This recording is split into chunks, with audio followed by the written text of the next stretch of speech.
Okay. I would like to call the Committee of the Whole meeting of December 2nd, 2024 to order. Good evening, everyone. My name is J.D. Patriva, Councillor and Chair of the Planning and Economic Development Committee. I would like to begin tonight's meeting by reading a safety notice. In the event of an emergency, please evacuate council chambers to the nearest exit through the chamber doors and obey all instructions given, and if assistance is required, please see the Deputy Clerk. Devan, is that you? Okay. So we will follow Devan out if there's a mishap. Once you have evacuated the building, please gather in the front parking lot outside of the Town Hall. Please ensure your cell phones are on silent or turned off. And lastly, the Town of Lincoln Committee of the Whole meetings are posted on our YouTube channel. Closed captioning is available on all of our videos by selecting the closed captioning button on the bottom right of the video. Roll call. So we have members of committee are in attendance in person and remotely this evening. We have staff in attendance in person and remotely as well. Additionally, we have representatives from Globazin Group, Arcadis, Good Shepherd, Victoria Shores Homeowner Association, and resident delegations joining us this evening for tonight's meeting. Are there any declarations of interest? Okay. I see none. Do members have any amendments to the order of tonight's agenda? Okay. We have no statutory public meetings this evening. We are now considering the consent agenda inclusive of Heritage Advisory Committee minutes of September 12, 2024, the Special Heritage Advisory Committee minutes of November 5th, 2024, and the Joint Fire Services Advisory Committee minutes of November 20th, 2024. Would any member of committee like to remove any item from the consent agenda to discuss? Councillor Bernay. Thank you, Chair Patriva. Through you, I would like to pull 6.3, the Joint Fire Services Advisory Committee minutes of November the 20th.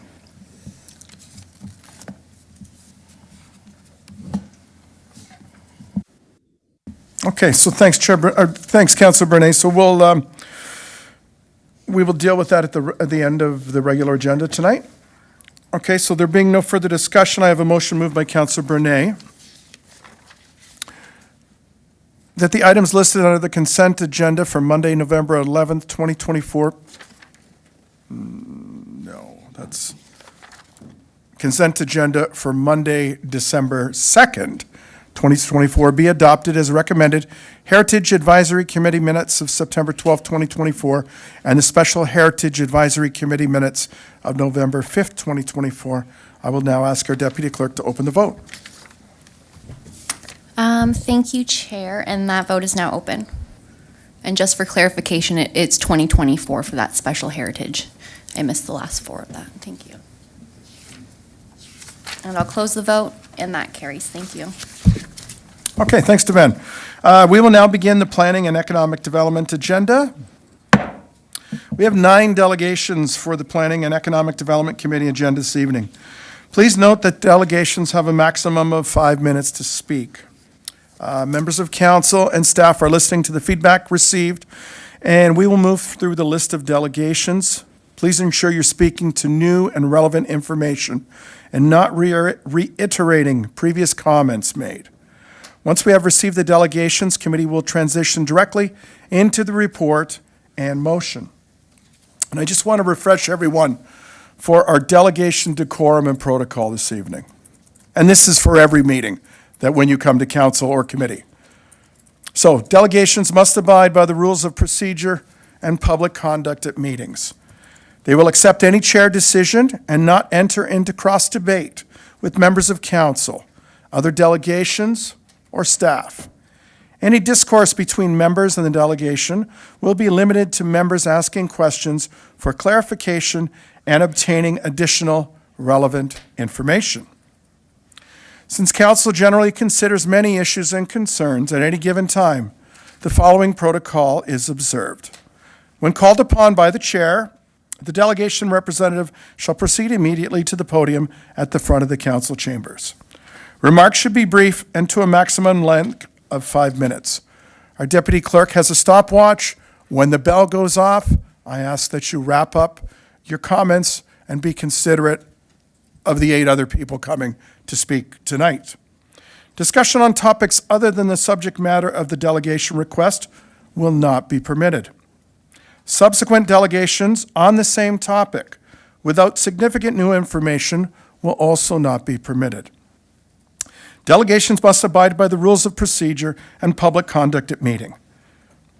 They will accept any chair decisions and not enter into debate with members or other delegations or staff. Delegations must address their remarks to the chair and members of the committee. After the presentation's completion, delegations must remain at the podium, and the chair will ask members of council if they have any questions of that delegation. Once all questions have been asked, the chair will thank the delegations for their presentation, and they can return to their seat in the gallery. Following questions, committee will not entertain any more comments from the delegation. Public members in attendance are reminded to refrain from making audible comments, noise such as applause while in the public gallery. We are in council chambers. We're not at the arena watching a hockey game. So, thank you very much. Prior to our first delegation, the Associate Director of Planning and Development will provide introductory comments pertaining to the official plan and zoning bylaw amendment applications for 4933 Victoria Avenue North by Landwise. Report PD 41-24. Ms. Shi, please go ahead. Thank you, Mr. Chair. Through you to members of council, I would like to make some opening remarks to take you through the planning process to date, as well as the planning framework within which staff are bringing forward a recommendation for your consideration tonight. As you're aware, the timeframe for this planning application has been fairly lengthy, having commenced in the summer of 2023, approximately a year and a half years ago. The reason for this lengthier timeframe was to accommodate a high level of diligence in planning review. From a public consultation perspective, staff felt it was appropriate and beneficial to host numerous community engagement sessions throughout the process due to the high level of involvement that we were seeing from the community early on. This was undertaken in an effort to better address public concerns and to inform continual changes to the development proposal. As such, community consultation for this proposal has been very extensive and well beyond what is typical for both the town as well as what's required by the Planning Act. As a result of the public feedback received, as well as town and agency comments that have been provided to the applicant throughout this process, numerous and substantial refinements have been made to the development proposal. As a result, the proposal that is being brought forward today is significantly different from the original proposal. The project has been scoped back in terms of height, density, transitions to the surrounding residential neighborhood, parking provision, traffic, among others. The maximum building height has been reduced by a total of 4 stories, originally proposed at 17 and now down to 13. Heights across the entire site have also been reduced. In addition, the tallest floors have been reduced in floor plate size, resulting in slimmer building tops. These changes all result in a smaller building massing to help with sky views, privacy, and mitigating shadow impacts. In turn, there's also been a substantial reduction in the overall density of the development. This scaling down has occurred across all proposed uses on the site. The reduction includes 50 fewer residential units, 30 fewer hotel units, approximately 5,000 square feet less commercial space compared to the last proposal. An increase in parking ratios has also been proposed. All of this has resulted in a proposed development with a much smaller traffic and parking impact and a mitigation of potential adverse impacts to adjacent properties.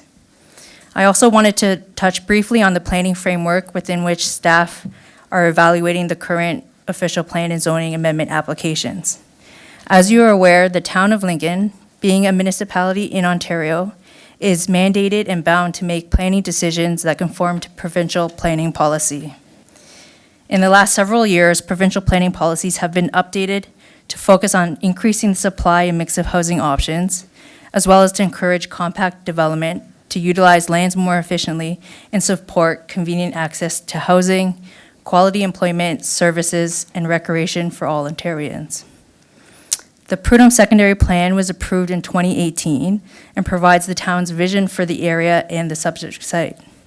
However, this must also be considered in the context of more recent provincial policy directives. There are limited areas within Lincoln within which we can accommodate growth. 2/3 of our land area is protected by Greenbelt and Niagara Escarpment area. Within our urban areas, there's a small proportion of available land to provide housing and commercial opportunities.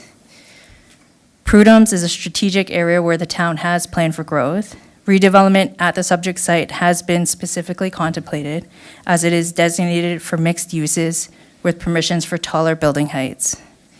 This is in recognition of the previous industrial nature of the lands, which provided employment opportunities, as well as recognizing that compact redevelopment can be accommodated on the site considering the large Prudhome's Creek open space buffer, which provides separation to much of the surrounding residential neighborhood. Specific policies have been included in the secondary plan to ensure that there is an appropriate transition and compatibility to nearby residential areas through consideration of matters such as sun shadow impacts in urban design studies. So, an important clarification for tonight is the intent of the application.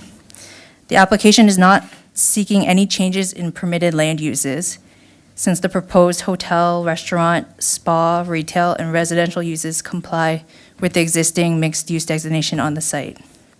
The primary consideration before you today is the proposed increase in height from a maximum of 10 stories in the secondary plan to a maximum of 13 stories.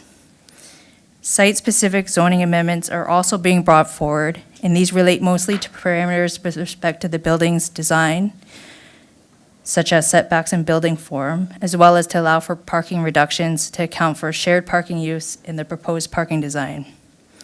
So in summary, planning staff's recommendation today is with respect to the proposed application based on the proposal's conformity with provincial planning policies as required by legislation, as well as consistency with the goals and objectives of the Prudhomme Secondary Plan.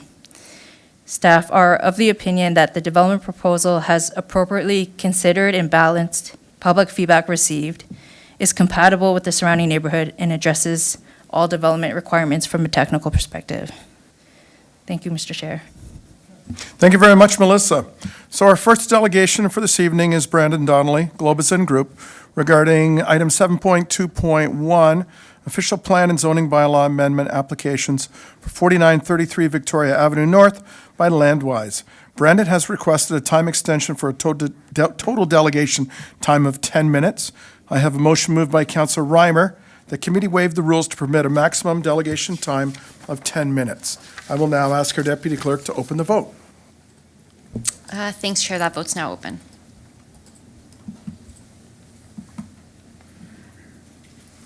And I'll close that vote, and that carries. Thank you. Okay.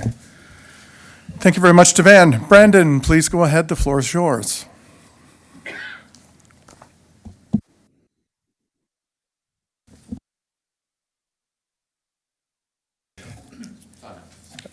Thank you very much.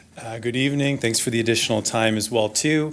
So once again, my name is Brandon Donnelly, and I'm with Globazin Developments, and we are one of the developers for the project on Victoria Avenue. And what I would add to the introduction that was just given is to say that it was a lengthy community engagement process that we went through, but we as a team feel that the feedback was extremely valuable and productive, and that we ultimately now have a better project as a result of the process that we've gone through. So I think that's very, very important. And the presentation today will just quickly highlight some of those key changes that we made throughout this engagement process. So this is a site plan outlining 10 of the key changes that were made throughout that process. So one, all of the setbacks were increased so that there is zero encroachment into any of the environmental setbacks around the site. We reduced the building heights as well as the unit counts, and I'll talk a little bit more about that in more detail. We created a large drop-off in the middle of the site so there's more room for cars to pull off of Victoria Avenue, pull onto the site, and avoid any impacts on the street. That drop-off also creates for a larger or fire truck turnaround spot as well, too, once again getting vehicles off of Victoria Avenue and onto the site. We also created two separate access points to the parking. So there's the one that was initially proposed on the south end of the site, and I don't know if I can point to. No, that doesn't work. So there was the initial access to the parking on the south end of the site. We created a second one in the middle of the site, and that was addressing one of the concerns that we heard around creating bottlenecks on the site and access points. So we wanted to create two of those, and I'll show a further diagram of that later on. We increased the parking stall sizes as well as the parking counts. We adjusted the ramping and the slopes at the south end to make sure that there was appropriate privacy between and buffer between our site and the neighboring properties to the south. We added a noise barrier and additional landscaping on the south end. We changed the orientation of the hotel tower as well too to mitigate some of the impacts and improve sky view. And we also adjusted the massing of the buildings to shift them away from the residential areas. So once again, this is a diagram showing the height reductions that were made. So once again, we started, when we were first in this room, over a year ago and presenting an initial concept, we were at 17 stories. We applied at 15 stories, and now the height peak is down to 13 stories. However, it's important to note that the massing of the building has been broken down so that the individual elements are actually quite small. So if you look at, for example, the 13-story element, that floor plate is about half the size of a regular tall building floor plate. So to think about this in terms of heights, you really kind of need to average out what you're seeing here. So 12, if you look at the tallest portion at 13 stories and 11, it's really averaging out to about 12 stories in terms of that peak. Two of those elements are one full tall building floor plate. And then we also reduced all of the heights as you step down towards the edges of the site. Also noteworthy is only about 8.9% of the site is above 10-story limit, and we can actually fit all of the density that's here under 10 stories, but we don't think that makes sense from an urban design standpoint. It didn't perform as well from a shadow standpoint, and so this is a way of really responding to the context and being sensitive to the surroundings. This is a rendering showing what the proposed development looks like from South Shore. And again, you can see that all of the heights were reduced all across the development. And you can also see in the middle where you can see the change in the hotel massing improves the amount of sky view between the towers. And that was one of those changes that we made. Very quickly, I'll just run through the shadow studies for the site. So this is looking at June 21, so in the summer. And if you can see the blue line is the development application at 15 stories. And so this is comparing the shadows, the darker elements, to that original application. So at 10 a.m., you can see the shadows are falling towards the west over Victoria Avenue. 3 p.m., they start to shadow the courtyard and a little bit towards the east of the site. 5 p.m., it's just past the east of the site. Nothing is touching any of the backyards, but you can actually see that the trees themselves are starting to shadow the backyards towards the east, but not the proposed development. And then 6 o'clock, you can see the shadow moving further east. But once again, the shadowing that you see on the single-family homes to the east of the site are actually the trees and not the proposed development. So the way that the massing has been designed, there's no net new shadows on the surrounding single-family homes towards the east. One of the other comments that we received during the community engagement process was around noise concerns, specifically with respect to a proposed rooftop restaurant/bar on the top of the hotel. You can see here it's located on the 12th, on top of the 12th floor on the building on the bottom. So one of the things that we did was we commissioned an acoustic report to look at the impacts of that. It was determined that there would be no impacts on the surrounding community. It's just too far away. The other thing that's important to note is that typically these rooftop amenities have very tall wind barriers, just given that where they're located, and that also serves as a secondary buffer for noise. I think, but most importantly is that we have residential homes and hotel rooms proposed on this site that are much closer than any of the surrounding homes in this area. And so if there's any concerns of noise, they're going to be impacting the homes and the residences of people directly on this site. And so what's been proposed in the zoning bylaw is a restriction that would say that any public outdoor space above the third level cannot be closer than 100 meters to any of the surrounding residential property lines. And so that's what you're seeing here. So the red box is the only area where there could be an outdoor, publicly accessible space above the third level. It would not be allowed on anywhere else on the site. This diagram is showing what I was talking about before with the two access points. So there's on the south side, that was previously the only access to parking on the site. We've now created a secondary access point in the middle of the site, and that would serve the non-residential parking, so the hotel, the restaurant, the retail, that would all come through the middle of the site, accessible off of the drop-off. So a significant change in terms of the way loading and access would work for the site. Quick summary in terms of the stats. So we've proposed 381 parking spaces for 346 residential suites. So we have more than one-to-one, and realistically, I think we think that we will need to offer at least two parking spaces for the larger suites in the project. We have 100 parking spaces for 100 hotel rooms, so each one would have its own spot. And then we have 129 parking spaces proposed for the commercial uses, the restaurant, the retail, et cetera. So in total, there's 610 parking spaces proposed for the site. One of the other comments that we heard all throughout the engagement was around traffic concerns, and obviously that was studied in depth, and our transportation engineer was available at all of the public meetings and open houses that were held. At the end of the day, our site represents a fairly marginal increase relative to the larger Prudhome's area, and so the actual impacts from our site are relatively small. And then finally, this is just a reminder of where we are in the process.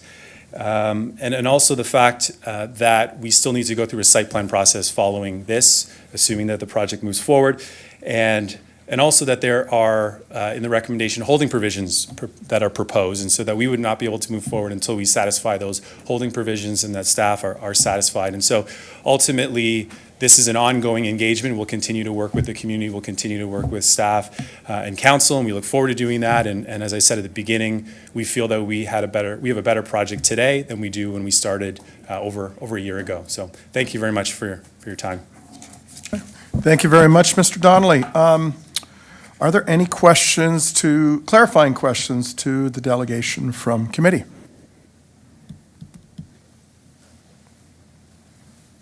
Councillor Michalak.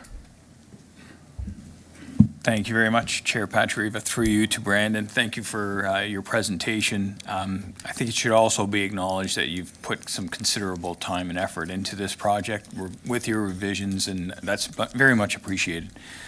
Question I have is, like, from a developer's perspective, and I'm not a developer, I've never built anything 20 stories, 10 stories, 50 stories, or nothing like that. Yourself, you have. How is it that, knowing that our zoning bylaw allows for 10 stories, that developer such as yourself comes in at 17? How does that happen? What sort of discussions occur that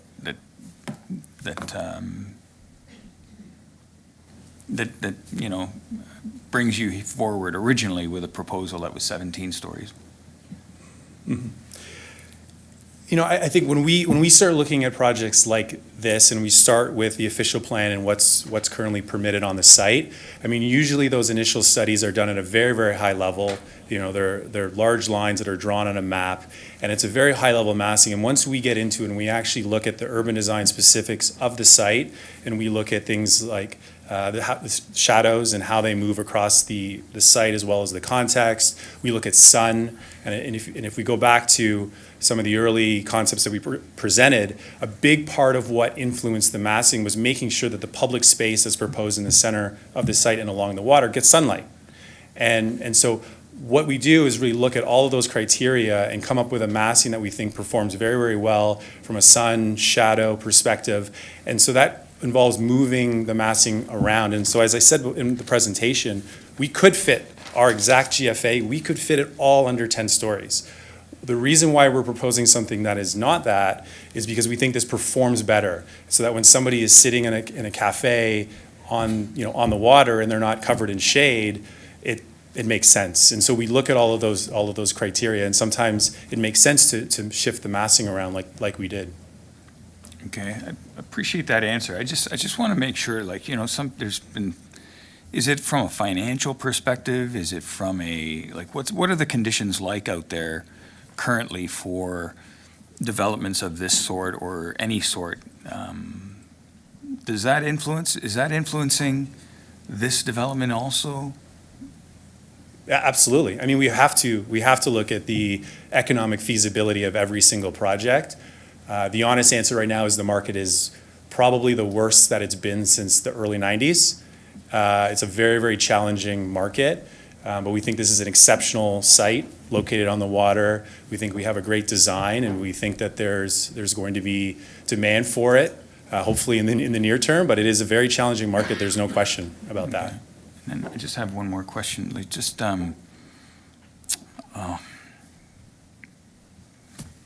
escaped me. I've got so much on my mind, it's just escaped me, and nothing better than a full house to get my mind thinking. So I'll allow the next speaker to ask questions. That's okay, Councillor Michalak. We'll move on, collect your thoughts, write them down maybe next time, and then you can refer to those. I know you got a book, but I see a lot of scratching. So, Councillor Bernay, you're next up, please. Thank you, Chair Patriva. No worries, Councillor. I'll take the bullet for you. So through you to Mr. Donnelly, so similar to Councillor Michalak's comments, I do appreciate, the time and effort that you've given to the community over the last 18 months, listening to their concerns. I honestly believe that there are a number of components in this development which will be a huge benefit to the municipality, the hotel, which we're severely lacking in hotel and banquet space, as well as the access and the use of Lake Ontario. A lot of the spots along the Lake Ontario in Lincoln are not easily accessible. So I think this is an important component to the development. However, I don't live adjacent to the property. So I wrote down what Ms. Shee said at the opening remarks of the meeting, and it spoke about this meeting, the official plan, and it said that staff felt that it was compatible to the surrounding neighborhood. As a developer, I'd like, in your words, for you to explain on how you feel this is compatible to the surrounding neighborhood. Yeah, I think part of the answer to that is the shadow studies that we looked at very, very closely. Shadows is one of the tests that we will look at to ensure compatibility to the surrounding context. The other one is we look at what's called 45-degree angular planes. So we'll take a 45-degree plane from those surrounding areas and tuck within that. And that's both responding to shadows, but also sky views from the surrounding context. And I think you can see that we appreciate those kinds of concerns. We looked very closely at that with some of the renderings and how we shifted the buildings to respond to that context. So, for example, the south building, we shifted it to the west to move it away from the surrounding single-family homes. We also flipped the hotel massing to improve the sky view between the buildings. So again, I think it's shadow, it's transitioned down in terms of the number of floors, so you can see how the buildings come down. I mean, instead of doing 10 stories all across, there is a peak in the center of the site, and then it transitions down towards the low-rise single-family homes. So it's these types of urban design moves which we think respond very well to the context.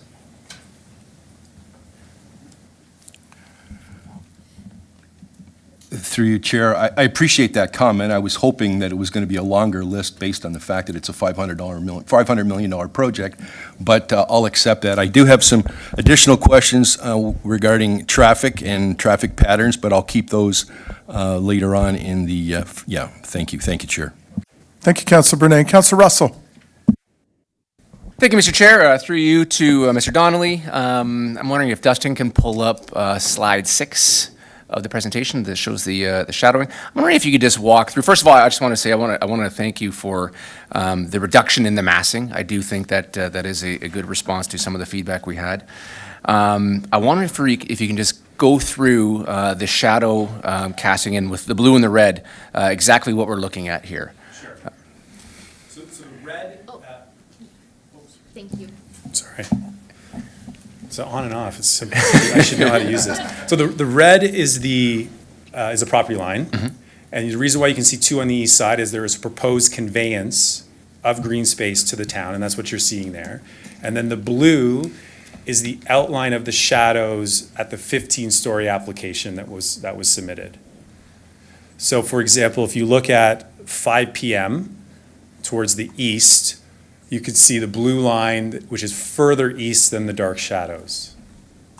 So that's where it was, and then we've reduced the height so that it's smaller than that blue outline. Okay, thank you for that. And Dustin, if you could just move to slide 7, which shows the next timeframe. Oh, yeah. Oh, sorry. Yeah. Perfect. So through you, the rendering on the right that shows the 7 p.m., it's hard to gauge. I know I can see the blue line there, but it's hard to gauge where exactly. I guess it's that it would be the dark spot on the green, the dark spots that Correct. are the shadow of the current proposal? Correct. So it's around 7 p.m. where it starts to touch the property lines. But again, there's the trees that are there in Victoria Shores Park are already shadowing at that point. So there's kind of two shades to it. There's the darker, which is just the trees and then the context that's shadowing, and then there's the actual buildings. Okay. No, thank you for that. And last question, Mr. Chair. In regards to parking, down further in the slides, it walks through the number of, I believe it's slide 10, 381 parking spaces proposed for 346 residential dwellings, 100 parking spaces for the 100 hotel suites, 129 parking spaces for commercial. How many, or I don't know if you guys have gone through this to this degree yet, but what level of employment is going to be required to maintain the site, including the commercial and the hotel? And is that the parking for those employees factored into this? Like, so if it's going to take 50 people, and I'm just throwing out a number for you, 50 Yep. people to run this, is that parking factored into these numbers at all? So the honest thing, we don't know exactly the employment numbers on the hotel or the non-residential yet. What I would say is that the hotel is unlikely to run at 100% occupancy at all times, and so a lot of the parking is going to end up being shared across the uses. So even now, there'll be a shared pool between visitor, the non-residential, such as the retail, the restaurant, and then the hotel. And so those will be pooled, and so it can kind of flex depending on the needs of those individual uses. We are also looking at a valet service to be able to better accommodate parking and make sure that it's controlled on site. And so we think there's enough parking, but obviously that's something that we'll look at more closely, and if we need to provide more for staff, we could do that. Yeah, thank you. And just to comment, again, I think that's a concern. Just, Yeah, again, that's fair. on those days or events where, again, you're having full wedding, or like, hopefully some of our Lincoln community things that we have going on, if you do have, again, full capacity, if all of a sudden, like, there isn't extra parking in that area. So That's fair. again, I know when we have commercial areas and condos near us, any of that spillover parking ends up in the neighborhood, and it becomes a big issue for the residents. So again, if we can get that looked at to try to figure out a number of what that employee count's going to be, what the requirements might be for parking, and just see, like, on those, even if it's 5-6 times a year, or hopefully more, that you're at full capacity, that we have enough parking for everybody. Okay. Thank you, Mr. Chair. Thank you, Councillor Russell. Mayor Easton. Thank you very much, Mr. Chairman. Thank you, Brandon, for your presentation. The traffic movement on the west side of Victoria Avenue at the, near the lake, I believe there's 1 or 2 houses there. Do you know where I'm talking? Talking about Verity Lane? Yes. What is the plan, or have you given consideration, have you actually spoken to the residents in that area so that they're clear about what to expect in terms of what it will look like when they try to enter onto Victoria Avenue in the future? So our understanding is that we're not changing any of the configuration of Verity Lane and how that connection would be made. Understanding is that there is an EA to look at the terminus of that street. And so we, during the site plan process, we would work to figure out the right, to coordinate that with the rest of our plan. But we're not planning to make any changes to that connection or access for those residents. Okay. So that you're not thinking about a stop sign or any other features that would help guide them through an increased traffic area? We haven't proposed anything yet, but we could certainly look at that. Okay. Yeah. You know, maybe because you've had so much attention on the rest of it, it wouldn't be a bad idea, considering the one or two houses that are there, just to make sure that their needs are met as well. I'd like to, if you could go back to the earlier pictures, the massing pictures where you were looking at the shading. I don't know what number that is. 6 and 7.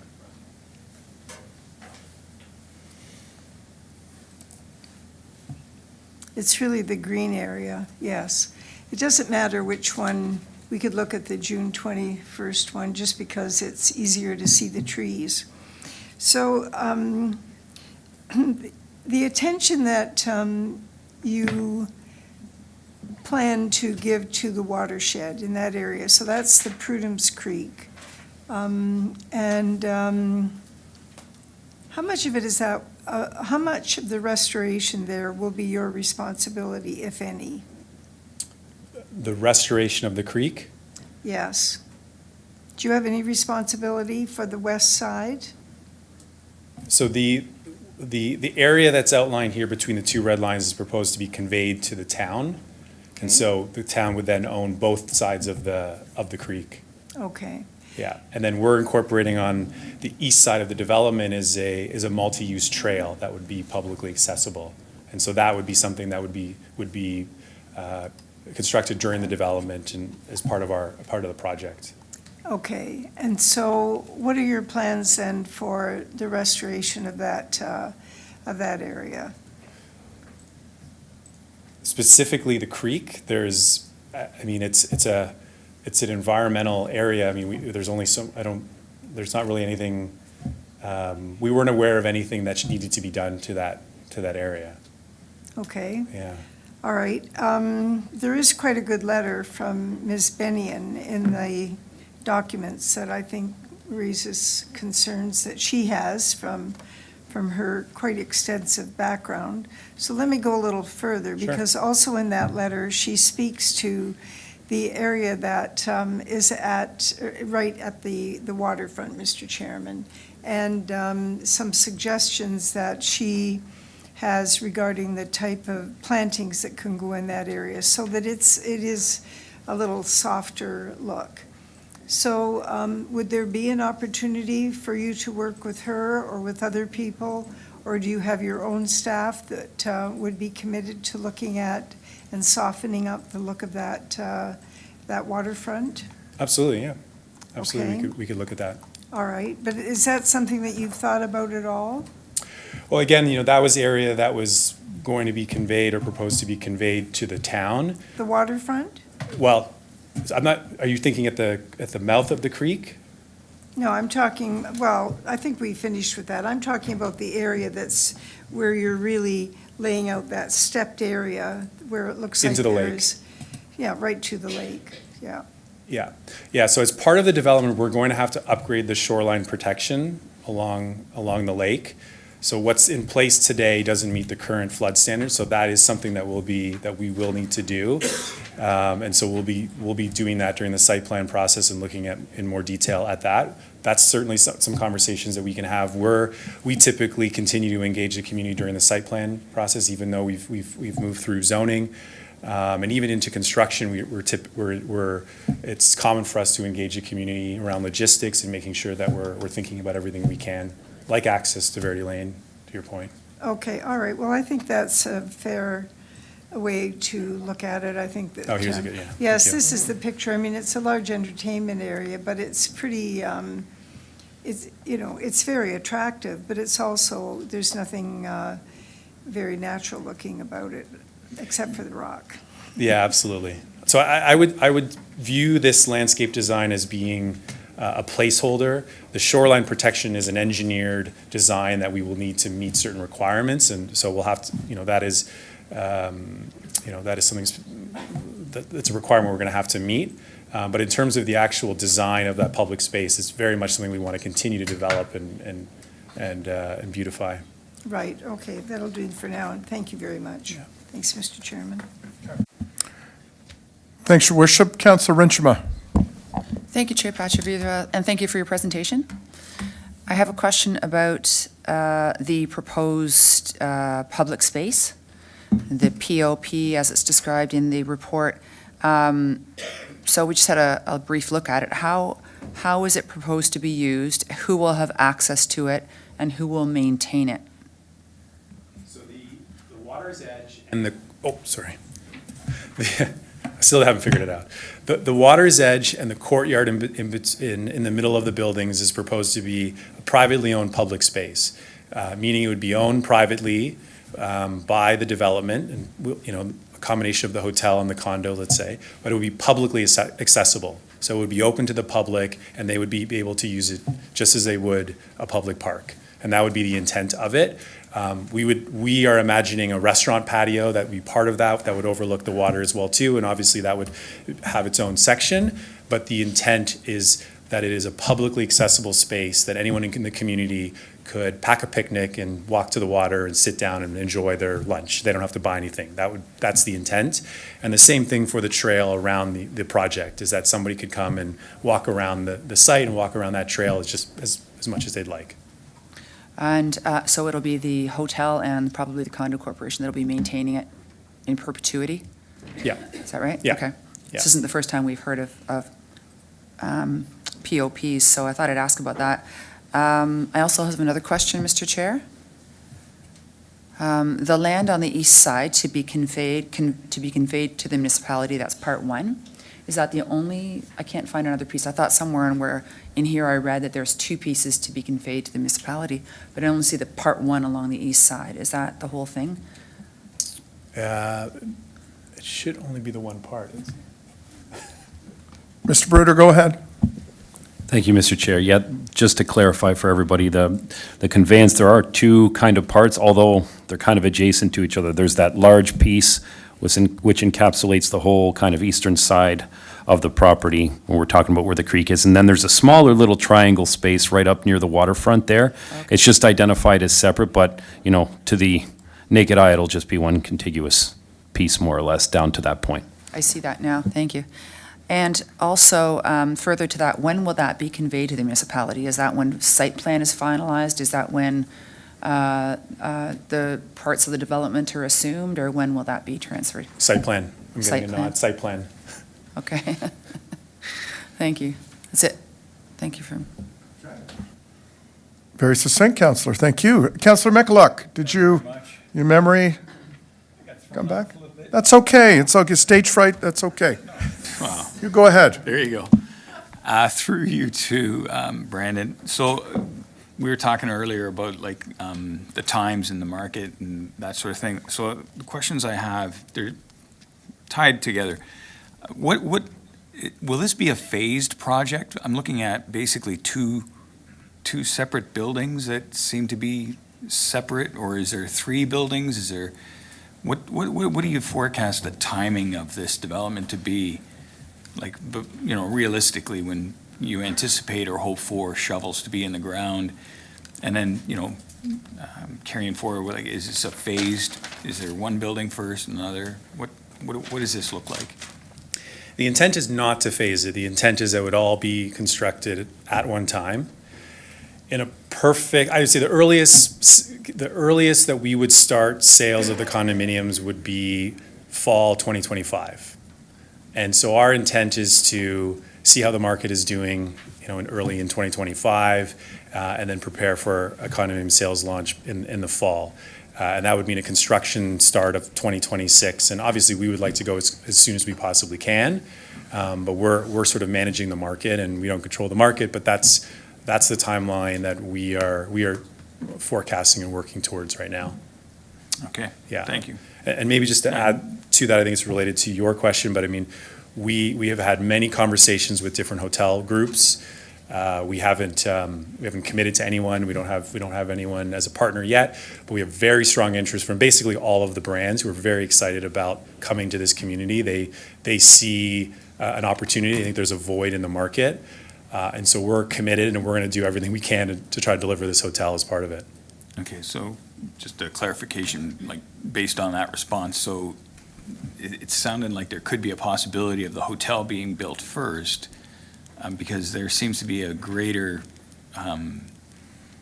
chance of that happening, like, as opposed to relying on the general public and condominium sales. Am I correct in thinking that, or? It's possible. Anything is possible. It's far more inefficient for us to do it that way. So we'd rather do it all at once, but it is possible that we could do that. Okay, so, Our goal is to build Is it to all in one all- phase, all at one phase of construction and move on. okay, thank you. Thank you, Councillor Michalak. Councillor Russell? Thank you, Mr. Chair. Just one quick one. Dustin, if you can bring up slide 8 again. So just going back to the multi-use trail that's going to be kind of going around the outside of it. What's the terminus on the south side? Like, if I'm looking at this, it kind of looks like there's some trees kind of bordering on the right-hand side. If those little round things are trees, they kind of go into the left, and then you kind of see it looks like where that trail starts, kind of between the building and the trees. Is that correct, like near the parking lot, or does it actually connect to the road? It does connect through, so you could see between the parking spaces and the trees, it does loop around and connect down to Victoria Avenue. So is it that red border, like it's kind of like a double border that kind of goes under the trees? No, it's underneath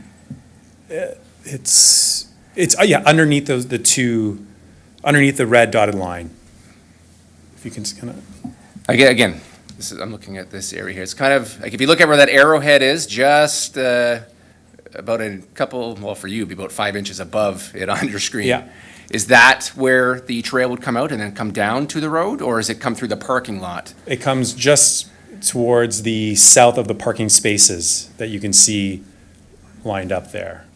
Okay. Between the trees and the parking spaces. Okay, that's good. I Yeah. was concerned, is it going to be the same width all the way through to or approximately? Approximately, yeah. Just so, like, again, if bikes are going to go through there, it's safe passage, that it's not going to, like, kind of go into a narrow area, or is it for walking only? It's intended for walking, because it's also permeable. And the idea is that it wouldn't be paved, because in the winter, the road salts, things like that. So the idea is that it's kind of a 3-season, or at least maintain 3 seasons. But you could walk a bike, I guess, if you wanted to. But yeah, there wouldn't be any necessarily pinch points or anything like that. It's generally the same dimension through. Yeah, I think, through you, Mr. Chair, I think it's an opportunity that, like, if somebody, because we do have a lot of cyclists in the area and a lot of active transportation, if people were going to come in, if they wanted to have coffee or something by the lake in that public area, again, they could easily ride up there with their bikes, grab a coffee, sit near the lake, and then ride back out. So I think from a safety standpoint, it would be nice to have a nice, safe trail going all the way around. That is, not necessarily, we don't want groups of cyclists going down there, but like a nice passable area where it's not going to be a safety issue Yeah. for pedestrians that are walking as well. Yeah. I mean, there will also be the access on Victoria near the water to go right into that public space as well. So that would be another access point. Yeah, I appreciate that. It's just, Yeah. usually when there's a trail, cyclists like the trail as opposed to the road, because it's more interesting. Sure, yeah. Thank you for that. Thank you, Councillor Russell. Thank you very much. Councillor Brunei. Thank you, Chair. I didn't hear this question asked earlier, so I've got to ask the question. So appreciate all the changes you've made to the proposed development in buildings A, B, and C. You've definitely made some dramatic changes in terms of maximum height on building A from 17 to 13, and building B from 15 to 13, and building C to 16 to 12. Is there any opportunity? I realize you already answered this question to Councillor Michalak, that it's all about the money, it's all about pro forma, and it's about taking place in a difficult economic time. But is there an opportunity at this point in time to bring any decreases into any of these heights that we see before us tonight? I wouldn't say that it's all about money, because again, we could fit the same GFA In fact, we could probably fit more area under 10 stories. And so we could make our life simpler and say, we're going to do it all, we're going to do it 10 stories, it's going to be lower, and it's all going to be that height. And we'd have more density, and more density is valuable. But ultimately, we don't think we would be as happy with the outcome of that development. And in terms of how it performs and having, in terms of sunlight on the water's edge, and including Victoria Shores, the park to the east, if we didn't taper the buildings down towards the water, there'd be more shadowing on that water's edge there as well too. So I would challenge the notion that we're just trying to maximize density, because we're not, and there's an easier way that we could do that. And I think at this point, we've spent a year and a half, 18 months working through the nuances of this design and trying to come to a resolution that performs very, very well, and also, of course, is still feasible, because that's ultimately what I think everybody wants. So I think at this point, we have a design that's supported by planning staff, and we're happy with the outcome of that. Thank you, Chair. Thank you very much. Thank you very much, Brandon. Thank you.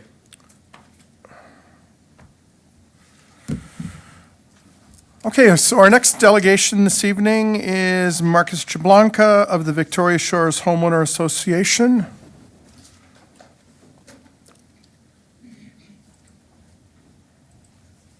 Marcus, as a reminder, you've got 5 minutes, so if you're ready, please go ahead.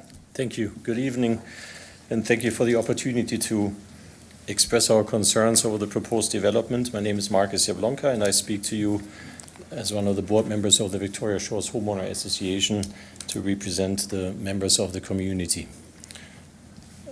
Before I try to convey the concerns of the community, I'd like to express that we are thankful and appreciative of the communication that we have had with town staff, with councillors, and also with Brandon over these past months to try and find some more consensus. However, the concerns are still very, very strong, and we also believe very valid, and therefore we would like to express them to you. And we would also like to ask that you please consider, if you put yourselves into the shoes of the homeowners in that community, many of them residents that have worked their whole life, that are now retired, that have put their life savings into their home, and they now see a dramatic change going to happen. That's basically what the concerns are based on. We're here to formally object to the proposed amendment to the zoning bylaw and official plan for this property. The owners and developers seek to introduce a massive building complex immediately adjacent to our low-rise neighborhood. As residents of this community, we are deeply concerned about the dramatic and irreversible negative impact the proposed development would have on the area. To be clear, we're not opposing the development in general, but we do object to the current proposal, particularly its height, its density, its scale. Our neighborhood, consisting of approximately 120 homes on 31 acres of land, is characterized by low-density housing and a peaceful environment. The proposed development, which includes 100 commercial units, 346 residential units, restaurants, shopping areas, a rooftop bar, would be shoehorned into less than 5 acres of land at the end of a dead-end street. This proposal is overwhelming and drastically incompatible with the character of the established neighborhood for several reasons. One, the overdevelopment in density. The proposed development would be in screaming contrast to the established low-rise neighborhood. The height of the proposed development, its scale and its density would be entirely out of sync with the existing character and landscape. Two, the loss of privacy, noise, and quality of life. The height and size of the proposed buildings, particularly the 13-story buildings, would tower over neighboring homes, blocking sunlight during the day. I want to briefly comment on the shadow study that was shown. Let's also acknowledge that was showing June conditions, June 21st. This is as high as the sun sits. Perhaps we should look at shadow studies also for a month where the angle of the sun is lower. The proposed rooftop bar in the hotel would cause noise, and with wind blowing frequently from the northwest, sound will carry over the entire community, no matter what sound barriers may be proposed. This noise will be a major nuisance to the residents. The privacy of residents in our community would be severely compromised, with hundreds of new residents and hotel guests overlooking private backyards and homes. Number three, inadequate local services and parking. Our community lacks the infrastructure to support such a massive development, like public transit, local schools, police department. It would exacerbate traffic congestion. The proposed development would result in a dramatic shortage of parking, causing residents or hotel guests to park their vehicles in our neighborhood. Number 4, economic and social impact. This project would devalue existing properties, erode equity, and undermine the very reason current residents chose to live in this peaceful neighborhood. Number 5, the environmental impact. The proposed development, due to its massive height, size, and scale, will cause damage to the Millennium Forests and will negatively affect trees and wildlife in and around the Victoria Shores community. The grounds of the Vineland Research Center, which were donated to the town in 1906 by Moses Rittenhouse, and the Millennium Forest are gems. These gems are available to all of us and are often being used by many who live in Lincoln. We need help from council to preserve these gems and continue to make them as enjoyable as they are today. The proposed development is entirely misaligned with the character and values of our community. It disregards the heritage, character, and integrity of this area. As residents in the Victoria Shores and Vineland community, we look to our councillors as our elected representatives to please help in this particular situation and find a compromise between the different stakeholders and interest groups. We therefore urge you to reject the proposed change to the bylaw amendment and the official development plan, and we implore you to preserve the character, environment, and well-being of our community. Thank you kindly. Okay. Thank you very much, Marcus. Any questions to the delegation? Okay. We see none. Thank you very much. Our next delegation this evening is Mohammed Dor. Mohammed, as a reminder, you have 5 minutes, so when you're ready. Okay. Thank you. Madam Mayor and town councillors, good evening. Thank you for allowing me to make a presentation as one of the residents of Victoria Shores. Councillors, I believe that you face a serious conflict between two sets of stakeholders within our community. The stakeholders are, thank you. The stakeholders are the owners and developers on the one hand, and the residents like me. I'm asking you to mediate in this conflict and decide on an outcome that would be acceptable to both sets of stakeholders. Your mediation must also take into account our community values and decide on what is in the best interests of the town and the community, including yourselves who are part of the community. In my 5 minutes that I've been given, I'm going to be as quick as I possibly can and skip over some of the things that I've written down. For example, the environmental impact study is completely silent on the human impacts that we will expect from a large number of vehicles that will be in that area once the development has taken place. There will be tailpipe emissions, and there will also be spillage. Some of it will end up in the lake. The tailpipe emissions will, of course, affect air quality, and that will affect our health. But these are some of the things that Mr. Kakopoulos, who was my former student at Brock University, will have already be familiar with in understanding the principles of environmental science and environmental economics.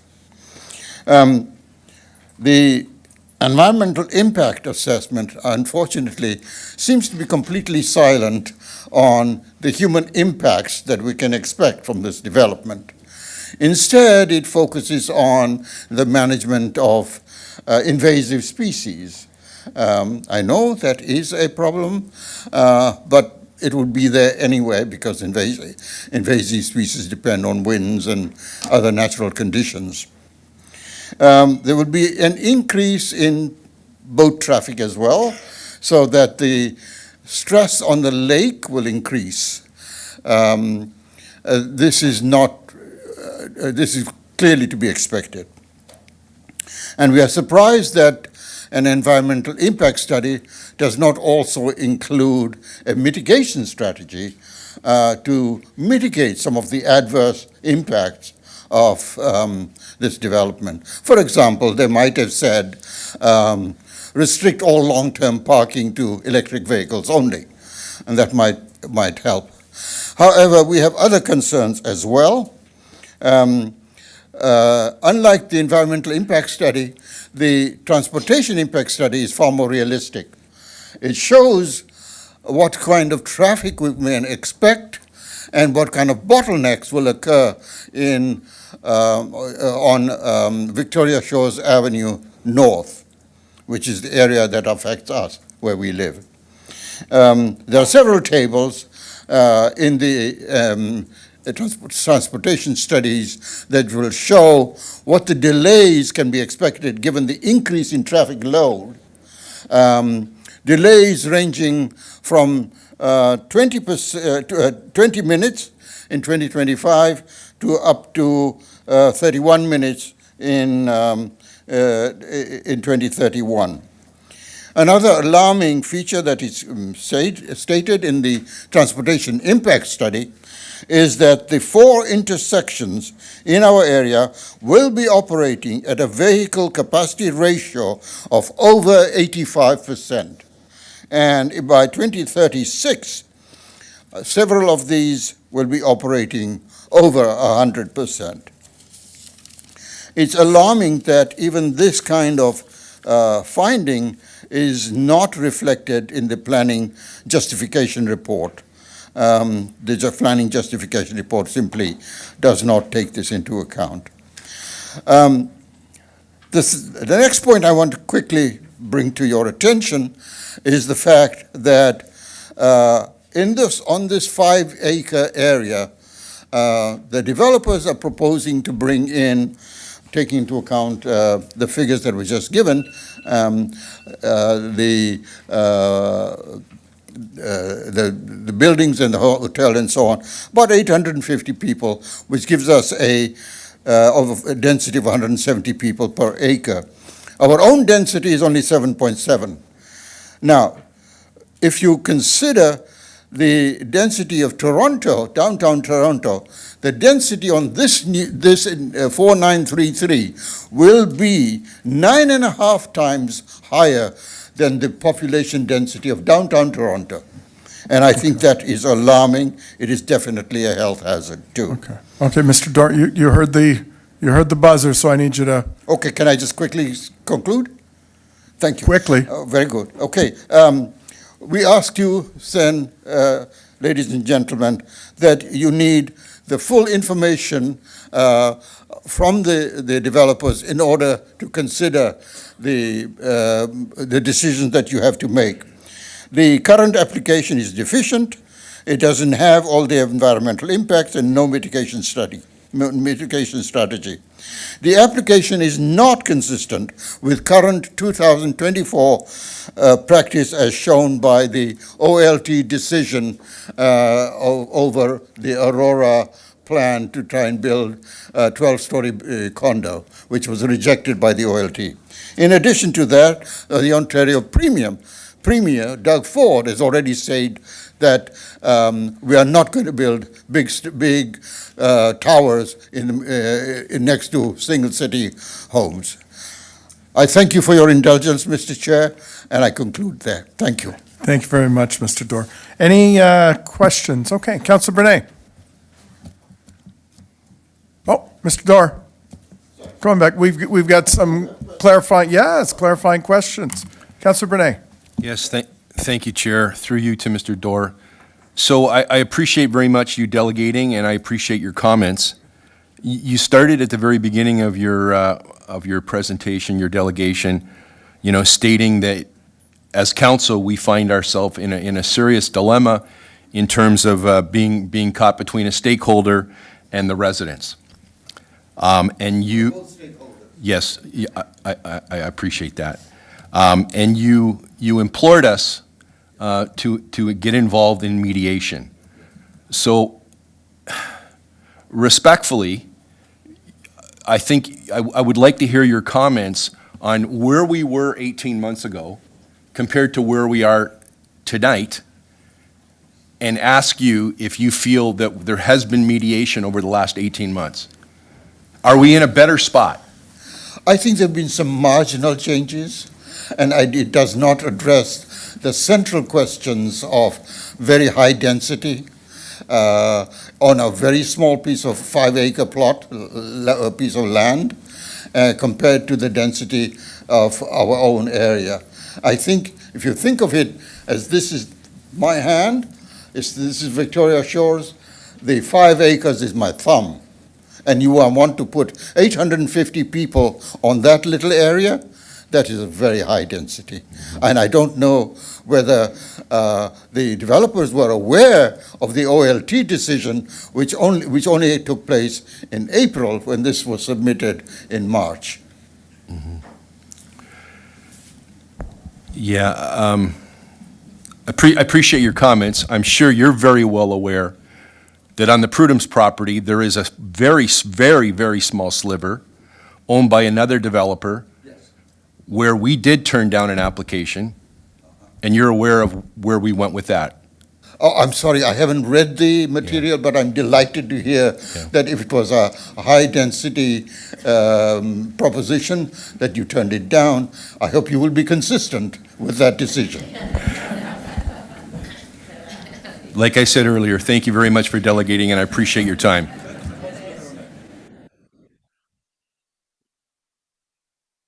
Okay, no further questions. I see. Mr. Dorr, was he a good student? Mr. Kokompoulos? Okay.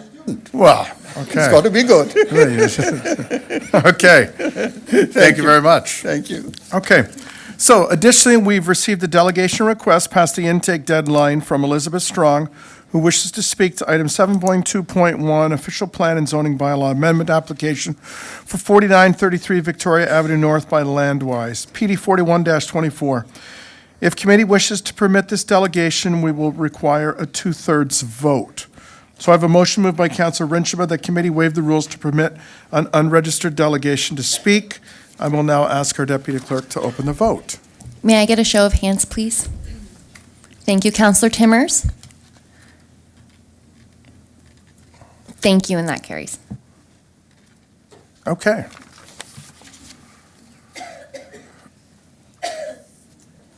So is Elizabeth here? Yes, okay.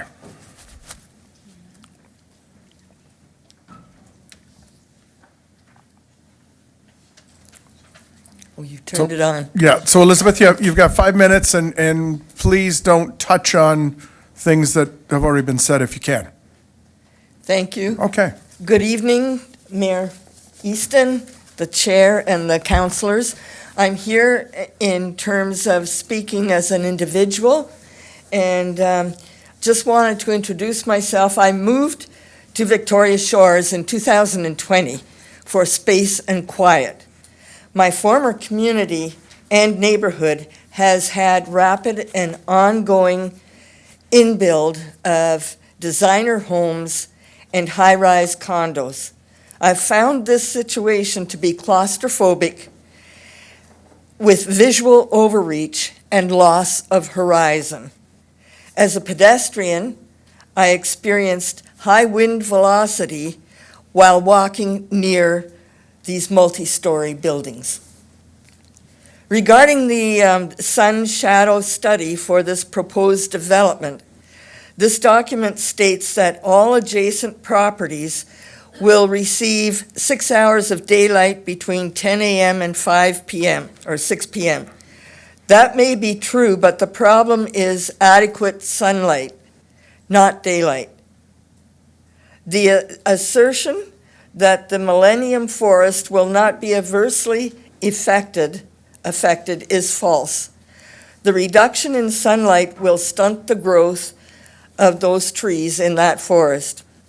I would also add, going back to the diagrams of shading, the quality of shade cast by a solid structure is different from that of a deciduous tree canopy. I know progress and change is inevitable, but please moderate the scale of development at 4933 Victoria Avenue North. And as has been mentioned, consider the environmental, social impact, the visual overreach, noise, and the availability, access to emergency services. Regarding traffic, when there are incidents on the Queen Elizabeth Way, the off-ramps at Victoria Avenue are used as egress. In some jurisdictions, there is a good neighborhood policy. It's called a good neighborhood policy regarding construction projects. This typically includes communication with residents during the building event, cleanup of worksite and roadways, and hours of activity. This project is expected to last approximately 3 years. That was the last I read as far as a timeline. There will be heavy machines, trucks, noise, vibration along the north end of Victoria Avenue, causing great disturbance and stress for the residents living along that street. Will there be acknowledgement or compensation offered to these homeowners, either by the developer or the town? These folks will experience a major shift in living conditions, both during the build and following. I end my comments by inviting you to a session of blue sky thinking. How about the developer, property owner, negotiate with the town and region to create a legacy park? Would be an addition to the parkland which runs along the creek. Thank you for time to share my comments. Thank you very much, Mrs. Strong. Any questions to the delegation? Okay, thank you. So there being no further delegations for this item, I have a motion moved by Councillor Murray.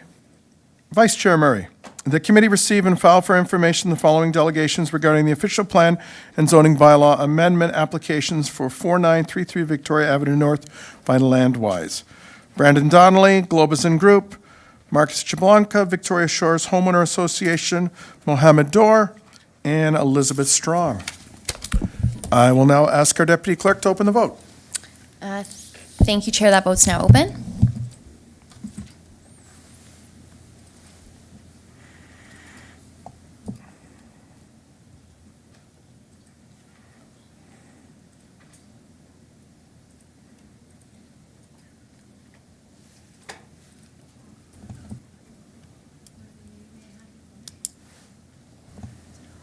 Madam Mayor, I can take your vote verbally if you'd like. Yes. Thank you. And I'll close that vote and that carries. Thank you, Chair. Okay, thank you very much, Devan. So we will now move directly into Report PD 41-24 regarding official plan and zoning bylaw amendment applications for 4933 Victoria Avenue North by Landwise. Any questions from committee to the report? Councillor Rinchema. Oh, thank you, Mr. Chair. So when this came to, it was the public meeting, I guess, in June, I had questions about emergency services, and I share the concerns of Mrs. Strong, who just spoke. I feel like it's a very dense development in a small area, not a lot of access to the property. I think there was discussion at the time through you, Mr. Chair, about opening up an additional access somewhere for emergency services. I'm wondering if somebody can speak to that.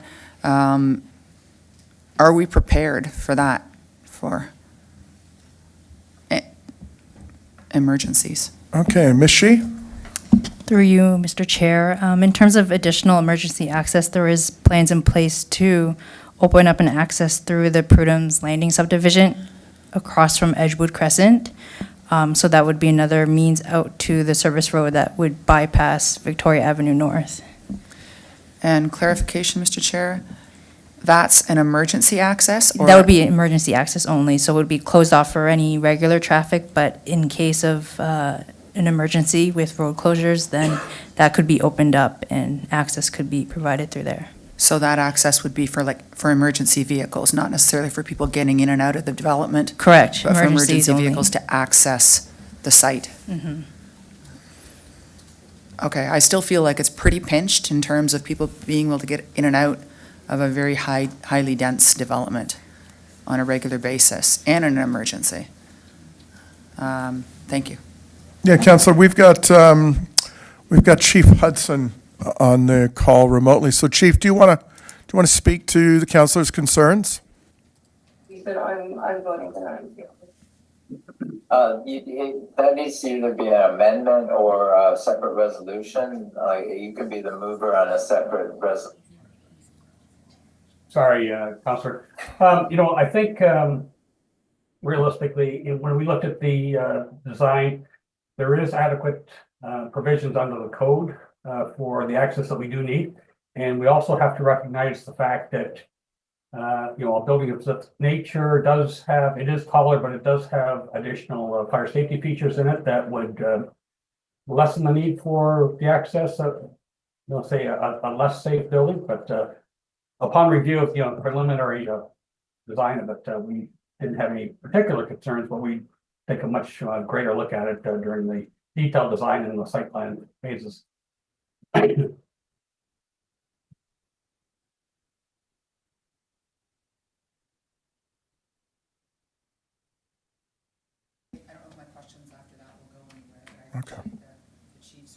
Okay, thank you, Chief. Okay, Councillor Reimer. Thank you, Chair Patriva. A couple of questions through you to staff. Page 11 on our report, and this follows along the lines of Mayor Easton's questions from our presenter, Brandon, earlier. There's a myriad of studies that needed to be submitted with this application. There's one in there titled the Arborist Report and Tree Plan Report. And together with that, on page 19, our environmental impact study, the EIS study, is laid out in detail there. And I asked this question with respect to the fact that we just had a report from our Urban Forest Management Working Group. Does this, and I realize this is early, and should this move forward, this project, should there be a new canopy bylaw in place, does that lens now supersede what we're looking at now? Does these reports work in conjunction with that? I'm sure there's a tree cataloging and establishing the species, all that kind of stuff, but how does that all work together, if that makes sense? Through you to staff, Chair Patriva. Through you, Mr. Chair, I appreciate the question. And yes, when we're looking at the ARPA's report through the subsequent site plan stage, we will look at it in tandem with the new policies and provisions of that tree working group. So looking at what type of species are planted, the replacement requirements for any trees that are removed, as well as in the Prudhome's open space area, any planting in there would be above and beyond what would be required by our policies, just to ensure restoration of that natural heritage feature. Thank you, Chair. And one more question, if I may, through you to staff as well. Just a confirmation, in the motion itself, there's an H provision, a holding provision on our water capability. And Laurie Street is getting a pumping upgrade, and so is Jordan Road water main is underway. We do have allowances in those for this project. Correct, yes. The expectation is those services will be there. It's just in terms of timing, making sure it's in place when we need it to be. Okay. Thank you. Thank you, Chair. Thank you, Councillor Reimer. Councillor Russell. Thank you, Mr. Chair. Through you, a few questions for staff. The first one, in regards to the question regarding the shadow study, I think probably to Ms. Shee or to Mr. Bruder. Again, there was a question about seasonality and whether or not that would have a major impact. And what was reported by the developer was again a June shadow study. Wondering if you can give some thoughts or some insights into how the seasonality impact would affect that shadow study in non-June timeframes.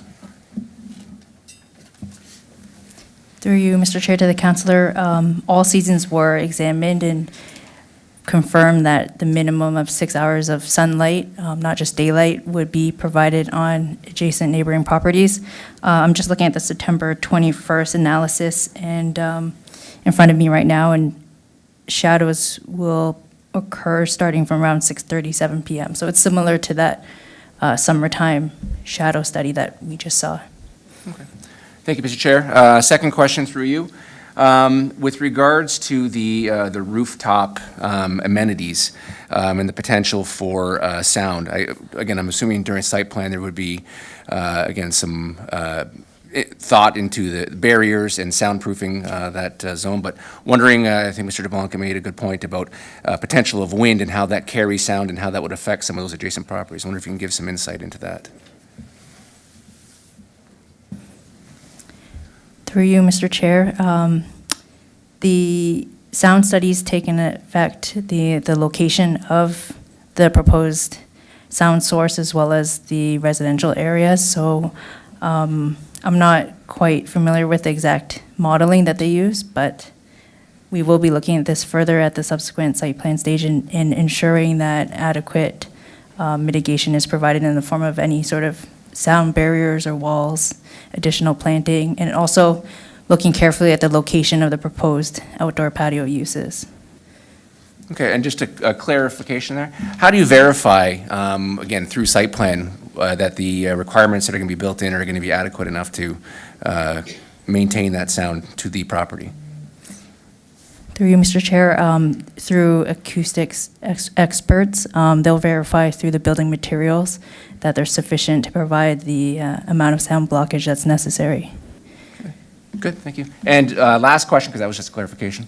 Mr. Chair, through you to the CAO, I'm wondering if you can give some insight. Again, Councillor Bernay had mentioned a recent proposal that Council did reject on Prudhome's, the LJM decision.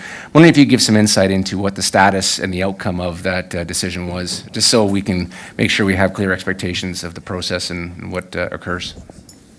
Through you, Mr. Chair, thanks for the question and then the clarification, or at least seeking the clarification. That dates back to 2023, and I just share that, I think, to highlight the context of what was happening at the time. There was a refusal by council, a positive staff report. Legal counsel did get involved. We were in front of council, you'll recall, both in camera and publicly, sharing that a full hearing had been scheduled for July 4th, 2023 for 9 days. We were told and encouraged by OLT to seek mediation and to start having conversations with the developer, because the likelihood of success, as the OLT at that time had deemed, was very low in that particular case. We did seek external planners. Multiple planners did turn down this particular case. We did have a peer review done during that time, and that peer review, for all intents and purposes, really spoke to meeting the applicable legislative and policy tests, as well as conformity in that particular area. Now, it is a different area, albeit very close, different merits of this particular application, but we were encouraged, based on that reasonable prospect at OLT, to seek a compromise, to seek mediation, which we did. It did result in a financial settlement, and the height that was sought was approved at that particular point in time. Thank you. Thank you, Mr. Chair. Thank you very much, Councillor Russell. Councillor Timmers. Thank you very much, Chair Patriva. Through you to Melissa, she or whoever wants to take it. Regarding the on-street parking on Victoria Avenue North, I know there's a number of spots that are going to be available for on-street parking, and I'm wondering if there will be some kind of limitation, amount of time that these vehicles can use these spots, no overnights. I don't know who wants to take that in staff, but I think that could be problematic if people are parking overnight in these spots. Through you, Mr. Chair, to the councillor, we will be examining further restrictions, possibly on-street parking through the subsequent site plan stage, and that could be timing. And we're also examining potential permit parking in the residential area in Victoria Shores to examine whether reserved parking for residents in that area should take place and how that might work. So that's something that we'll work out in further detail at the subsequent stage, but something we're looking into. Okay, because I did read there are concerns that vehicles could possibly be parking within Victoria Shores on their side streets. So something we definitely need to be aware of and look into. Under the the holding provision, Councillor Reimer covered that off. There is sufficient infrastructure for this development. I also have questions around the public access to lakefront. I know there were some questions asked already during the presentation, but I just wanted to be clear. In the report, it talks about on page 27 about the ice rink and the pool and lakefront access that is going to be available. I just want to confirm that those amenities will be available to the public, not just people that are living on site. Is that correct? Through you, Chair, to Ms. Shi. Correct, that's the proposal, that it be publicly accessible. Okay, that's very good. I could see people definitely wanting to go to the end of Victoria Avenue and access that lakefront because it is very convenient, and close by for people living in that area. One other question around parking. There's a lot of questions around parking. So I guess I'm trying to understand if people are driving down to the end of Victoria Avenue, like I may want to do, to go to the lake, where are we going to park? Are there going to be enough parking for the public to actually go there and enjoy these amenities? Through you, Mr. Chair. So there is a proposal for the on-street parking on both sides of Victoria Avenue, which would provide, I believe, about 36 parking spaces in the vicinity of the area. Also, there's a potential for using some of the private parking on the development site for those uses. That's something, again, we'll have to work out at the subsequent site plan stage. Yeah, I guess I'm just worried if there's no parking, the public are not going to be able to actually enjoy any of it if they can't get a spot on the street. So, okay, that's why I was curious about those spots. Okay, thank you very much. Thank you, Mr. Chair. Okay, thank you, Councillor Timmers. Councillor Michalak. Thank you very much. Through you to planning, on page 34 of the 46-page report in the second paragraph, I'm going to read a portion of it. It's something I've never seen before, but it says, staff note that while the secondary plan's maximum permitted height for the property is 10.84 stories, the secondary plan also permits additional stories beyond the maximum permitted height where at least 80% of the floor area is utilized for parking facilities. As a result, a building height of 13 stories would have been possible as of right on the subject lands. However, this would have required lower building stories, and then it goes on to say about the negative side effects of having parking lots on the ground floor. But is this something that's new that I don't recall seeing this in any other proposal that's been brought forward in the past? Mr. Bruder?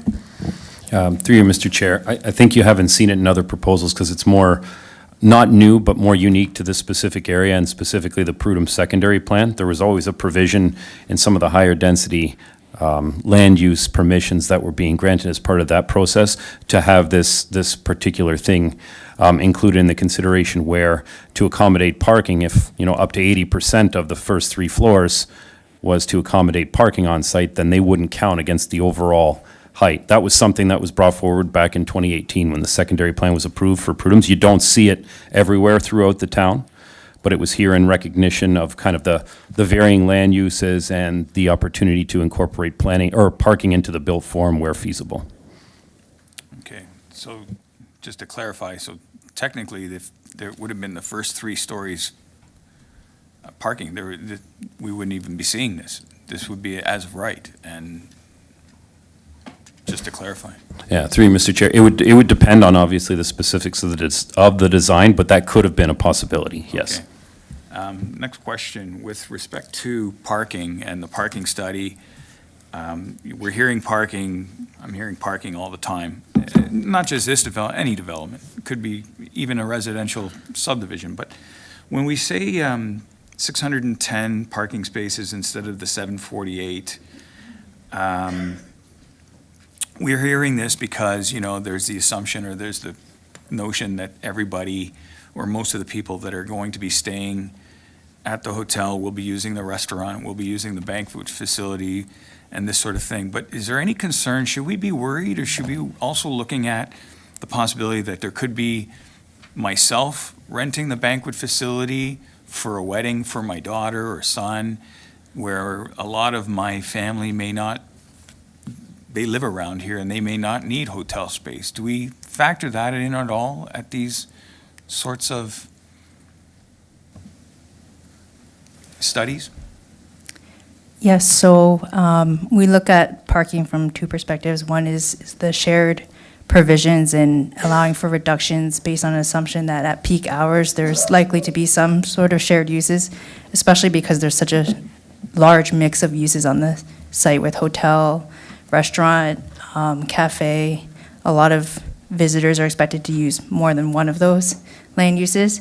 But also we look at ITE parking generation manual, which is a North American-wide summary of other sites similar to this one, and they undertake counts on those sites to see realistically what the parking usage is over time, what's the peak expected parking amount that is used, and we compare to those other sites to see what might realistically be used.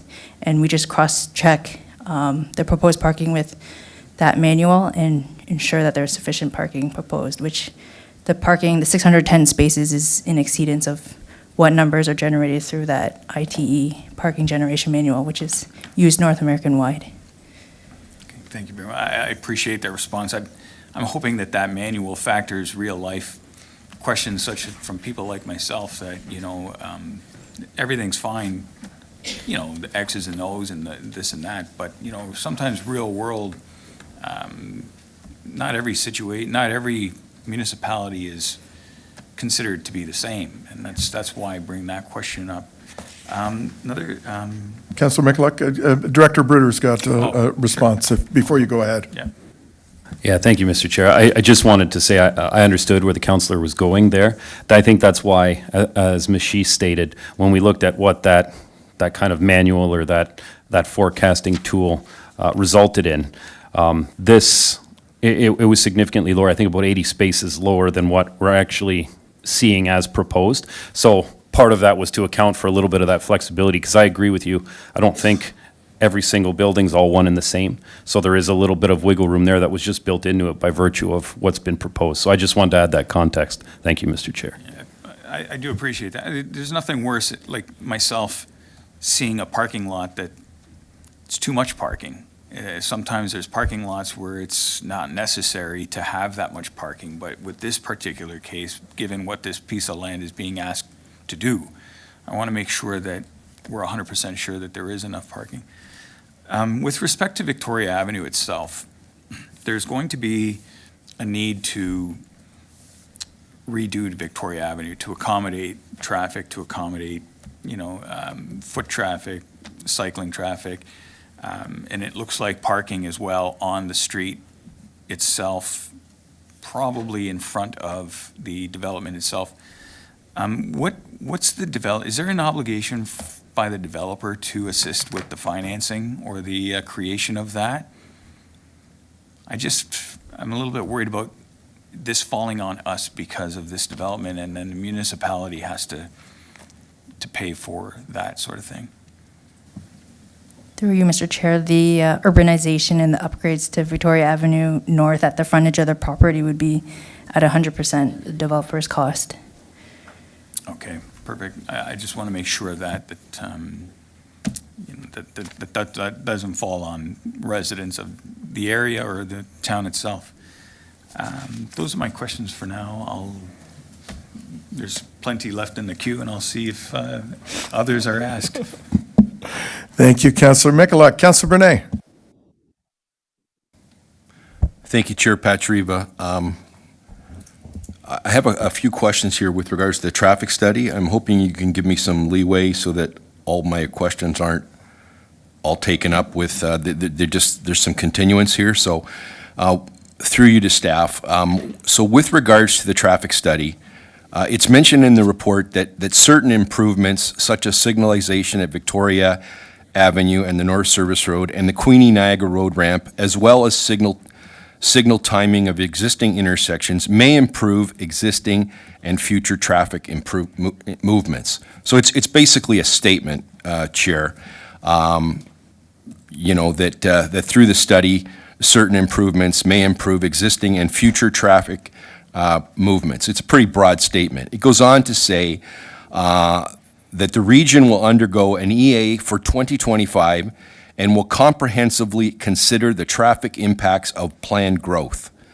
The EA will recommend improvements to address traffic needs in the areas in the short term and the longer term.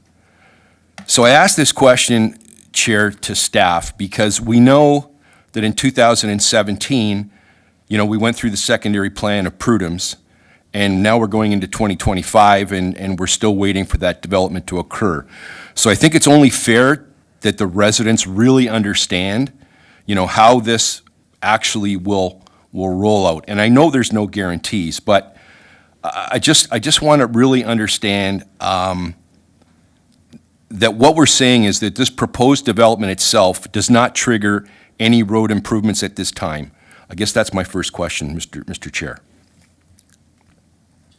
Yeah, through you, Mr. Chair. So the first part is correct. When you look at this development just in of itself, it doesn't necessarily trigger any improvements that are need to address any operational or functional items that might come out of this.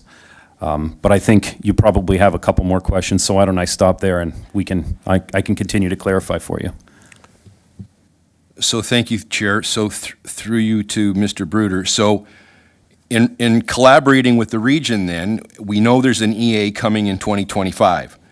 So obviously there's constant collaboration between the town and the region. So, what are we expecting that this EA is going to trigger in terms of, these improvements? Because it clearly stated, that we think improvements are going to be necessary.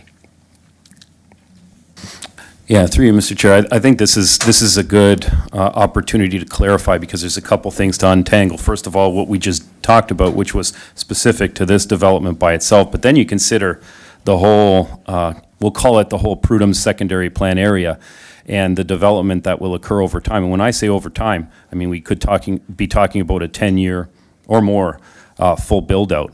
When you talk about some of the improvements that are identified or listed in the report, you talk about signal optimization, you talk about perhaps new signalization, you talk about turning lanes, all these things.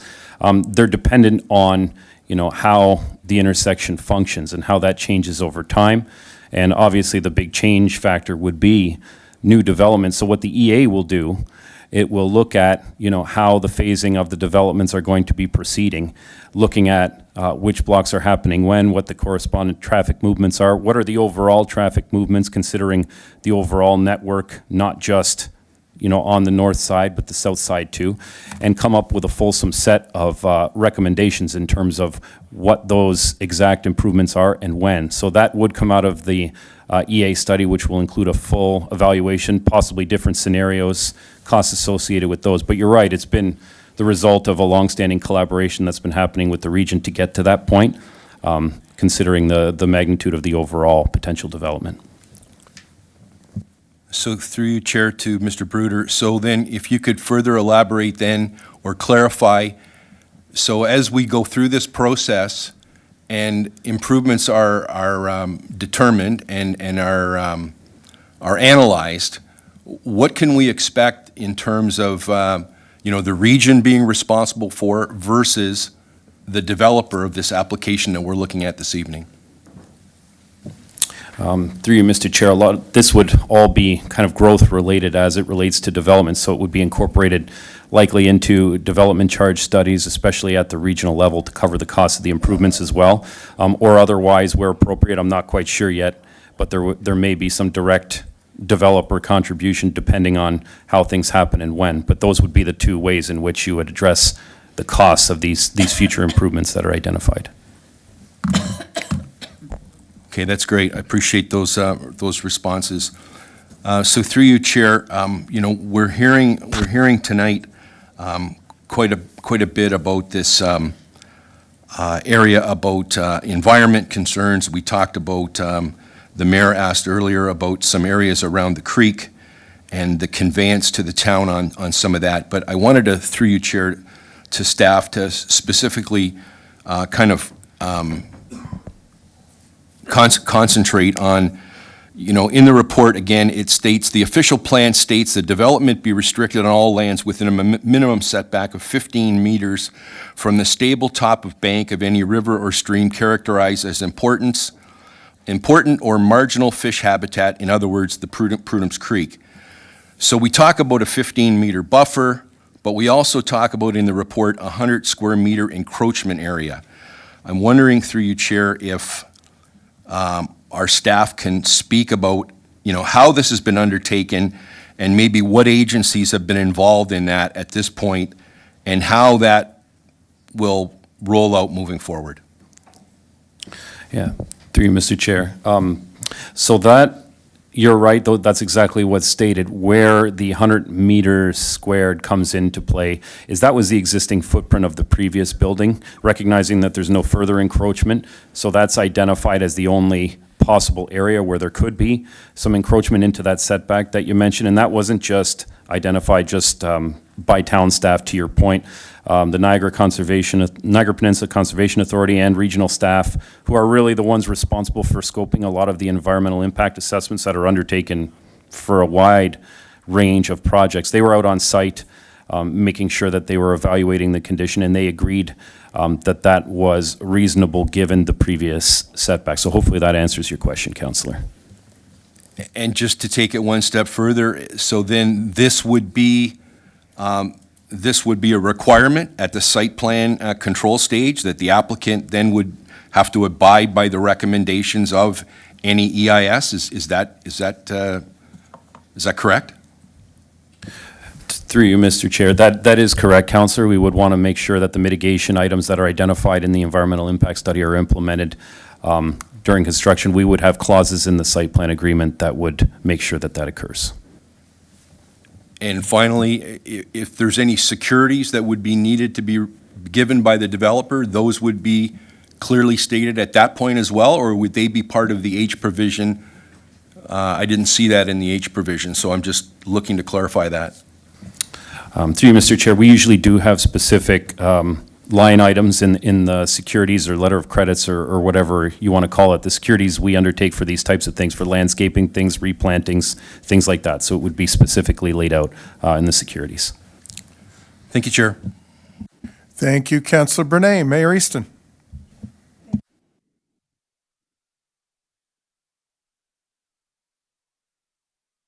Yes, no, thank you very much, everyone. Mr. Chairman, I want to go back also to the environmental impact assessment because since we have the H factor that's going to be put in place, would there be an opportunity for the council to actually review what the environmental impact assessment had to say? I think that this could very well be one of the more special areas that have been reviewed. There was quite a bit of reference made in the public submissions about the environment. What can we expect, or what should we expect in terms of our own education and our ability to alleviate some of the concerns that were brought up around the inadequacy of the report and the fact that it didn't detail any mitigation efforts? Okay. Ms. Shea? Through you, Mr. Chair, to the mayor. Appreciate the question. The EIS was quite comprehensive and had a list of probably a couple of dozen of recommendations. At this point in time, they are high-level recommendations such as restoration plan, planting plan, ensuring that the species that are planted are native, et cetera, et cetera. The purpose of this is for the subsequent site plan stage to work through these details and come up with these restoration plans, construction management plans, and so on. So that would be subject to regional NPCA and town staff review at that point in time. And we would go back and forth to ensure that we are satisfied by those plans and can approve them accordingly. And then as Director Bruder mentioned, those would be requirements and provisions in the site plan approval process. And we would take securities accordingly to make sure that everything that is to be installed is installed to our satisfaction. Also, through the subsequent site plan stage, I know we received communication from the public in terms of the landscaping buffers provided and the planting plans, and we've taken that all into consideration and will include that through the detailed design process as well. All right, that's very good. Thank you for that. Mr. Chairman, the Millennium Forest, there have been several concerns raised about it. Is there a mechanism for actually evaluating the health of trees at a point in time that could be measured again at another point in time? And I bring this up because I was doing a quick Google of the environmental assessment process, and I understand that it is undergoing change.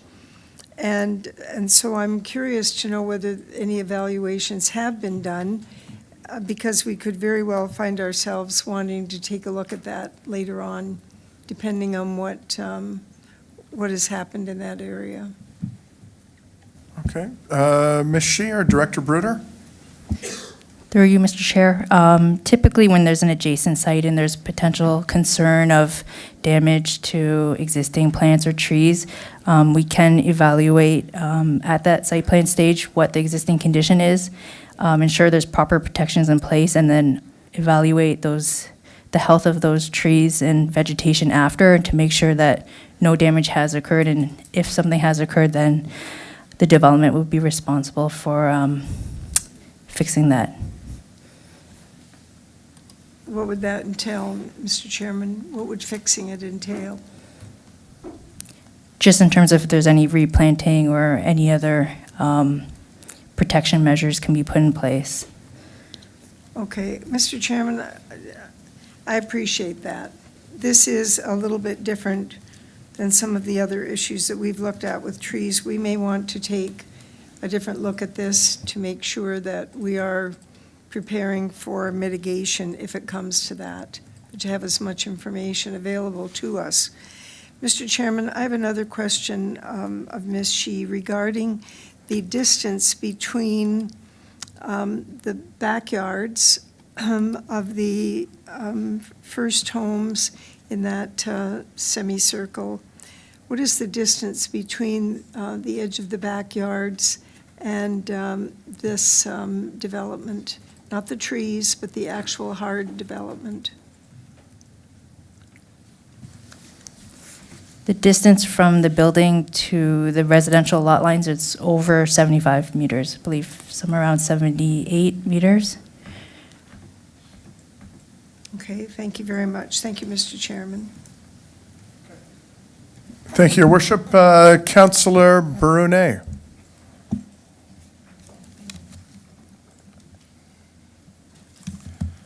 Thank you, Chair. I just have one additional question of either staff or maybe Fire Chief Hudson. So Councillor Reimer asked, and we're very well aware that, some of the development on the Prudhoe site certainly relies heavily on the region's Laurie Avenue a pumping upgrade, and that's going to take place, and it's very sizable. But I'm wondering, specific to the planning application at 4933 Victoria Avenue, in terms of anything to do with, the applicant, what has been conducted in the area in terms of water pressure and flows to the site at this point in time? Through you, Mr. Chair, maybe I'll start, and if Chief Hudson has anything further to add, he can chime in. But really, what's been involved at this point, there have been hydrant tests in the area to confirm there's appropriate capacities from a water perspective and pressures as well.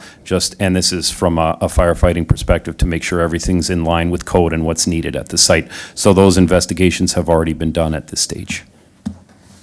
Thanks very much. Appreciate it.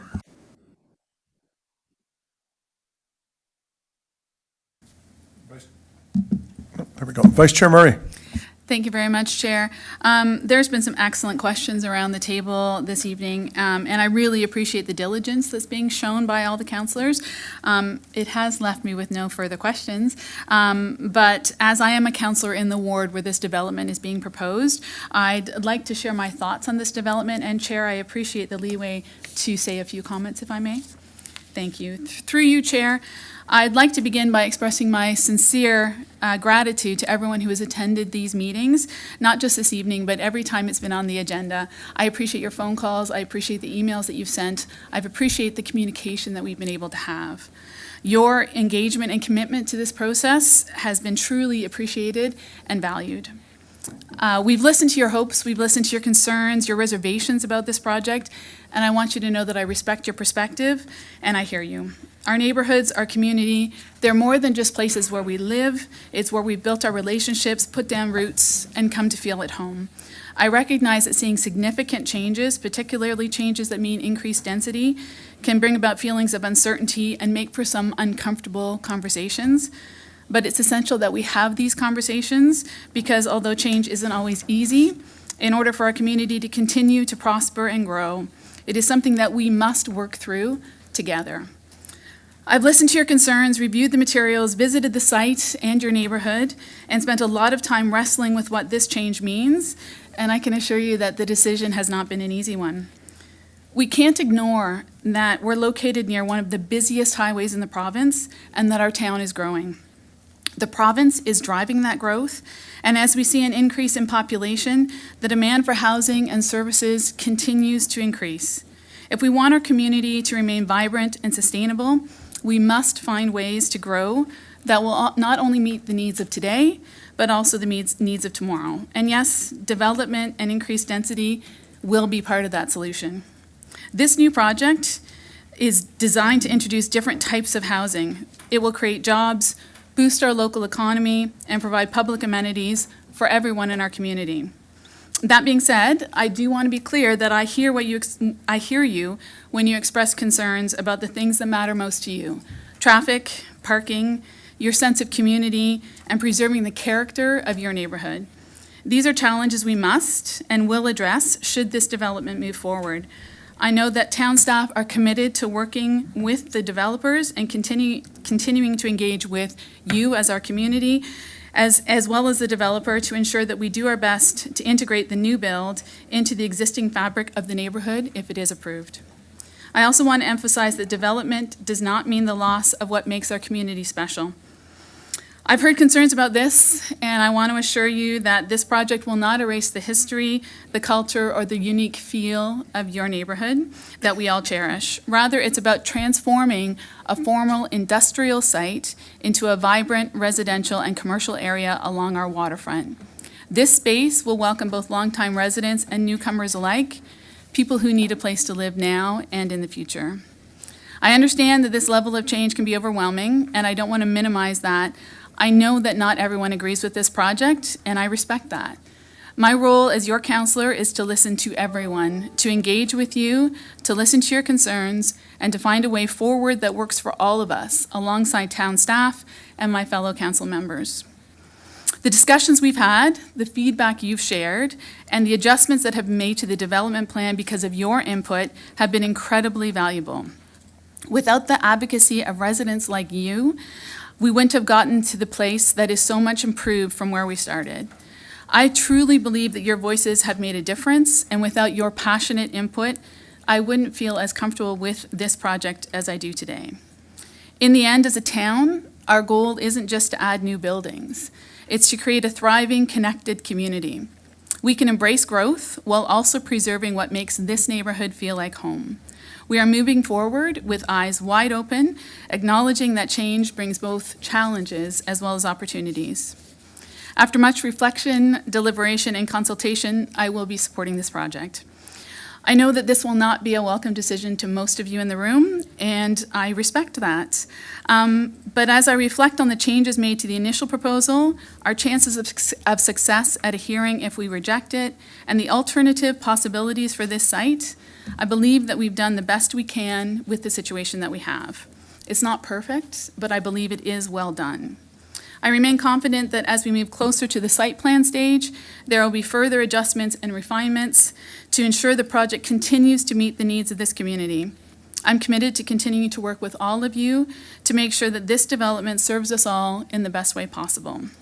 Thank you again for your attention, your passion, and for being a vital part of this conversation. And I hope that you will continue to work together with me and the rest of the council to make sure that this project reflects the best of what our community can be. Thank you. Thank you, Chair. Okay, thank you, Vice Chair Murray. Councillor Michalak. Thank you very much, Chair. Through you to our CAO, as Councillor Murray had mentioned, there has been a lot of discussions, there has been a lot of meetings, there has been a lot of consultations, revisions, meetings, even on the sidewalk of the subdivision when I go for a walk within the neighborhood. What happens with a vote of for or against in this circumstance? You've touched upon it a little bit with Councillor Russell about past history. Councillor Murray touched upon it a little bit, but explain perhaps to ourselves and to members of the public what next steps would be with a decision one way or the other. Okay. Director Bruder, do you want me to go to the CAO on that first, or do you want to do a tag team and go together? We can do a tag team, Mr. Okay. Chair, but I'll let the CAO start first and ride his coattails. My apologies, I wasn't sure who to direct that question to, so. Through you, Mr. Chair, and no apology necessary, Councillor. Sorry. I mean, it's probably let me answer the first or the second part of that. What happens if there's a positive approval this evening? I think then, as Director Bruder and Ms. Shi have laid out, there's a process that we'll go through as we start working on the site plan and all the other elements of it, trying to meet our holding provisions and everything else that comes forward. So that's probably the easier question. A lot of conversations, a lot of meetings, and a lot of technical things that need to occur. I think to your question, should this be a result that where council says no, and I'm presupposing that the development group decides to appeal it, I think that's your question relative to the question Councillor Russell asked in terms of the success that we've had on previous applications. We would undergo a similar process. We'd be in front of council, I think seeking direction from you. You've got a positive staff report in front of you. Often with a positive staff report, we will not be engaging, not utilizing planning staff within the town of Lincoln. So there's a process that we're going to have to go through where we're going to go external, both from a legal perspective, but also from a planning perspective, and schedule an OLT hearing and everything that goes along with that. Maybe the summary of that, if I look at, again, the LJM proposal, that was scheduled as a 9-day hearing where we went to seek external expertise. And again, we're probably looking at a process between now and a year from now that we would be engaging in that process with you. I can't speak to the likelihood of winning or not winning. I think it depends very much on the individual proposal, the individual application that we have in front of us. Council knows in that area, the LJM proposal, albeit you turning it down was a successful proposal. But, if I look at where we are with this particular proposal and a positive staff report, there are some similarities. And so, again, I'd be in front of you talking to you about the potential costs of something like this, looking at prep time and all the things that go into a potential OLT hearing. But Director Bruder can maybe chime in if I've missed something, Councillor. Through you, Mr. Chair, our CAO was very concise with his comments. Just a couple of things to add. That's correct. Should this be approved by council, the next step would be then presumably the applicant team would go away and they would undertake kind of the more detailed design, the nitty-gritty design, getting down to very specific details. That requires a very detailed and complete submission that then staff would then review in collaboration with a lot of other agencies, other town departments, working through those design details. At that time, is there opportunity for further refinement, looking at things, some of the concerns I've heard tonight with respect to maybe noise on the upper rooftop, with respect to possible additional tree plantings, looking at, enhancement, of maybe even the forest area, things like that. Moving forward, that gets fully flushed out in the site plan stage. I also did want to note that if instead we found ourselves before the OLT, if there would need to be a hearing, then another thing that's important to note in addition to what our CAO mentioned is that this particular concept then is also then up for debate potentially. It might not necessarily be this, as we've gotten to working collaboratively with the applicant team now for over a year. We could go back to a previous design or even still something different. There's an opportunity to reintroduce things that maybe weren't part of negotiations as part of the process. So I wanted to definitely make everybody aware of that as well, because that is a possibility. Thanks, Mr. Chair. Councillor, you. Thank you very much. I struggle. This is a difficult decision for us to make. It really, truly is. I'm not going to be as eloquent as my fellow councillor, my ward mate, but this is an extremely difficult, and I want to make sure that no matter what happens, we are here, in this presentation from Landwise, that I want to make sure that the residents of the area are part of the process, that their input is appreciated and valued and considered, and not just taken as part of notes. That's what I want to ensure, that they can be part of this and hopefully make it something that not everyone will like or appreciate, but everyone could be proud of in some sort of way, whatever position they took with it. Thank you. Thank you, Councillor Mikla. Councillor Brunet. Thank you, Chair Patriva. So through you to the CAO, I just want to be clear. I heard both your response as well as the Director of Planning, but I want to be clear that maybe if you could clarify it.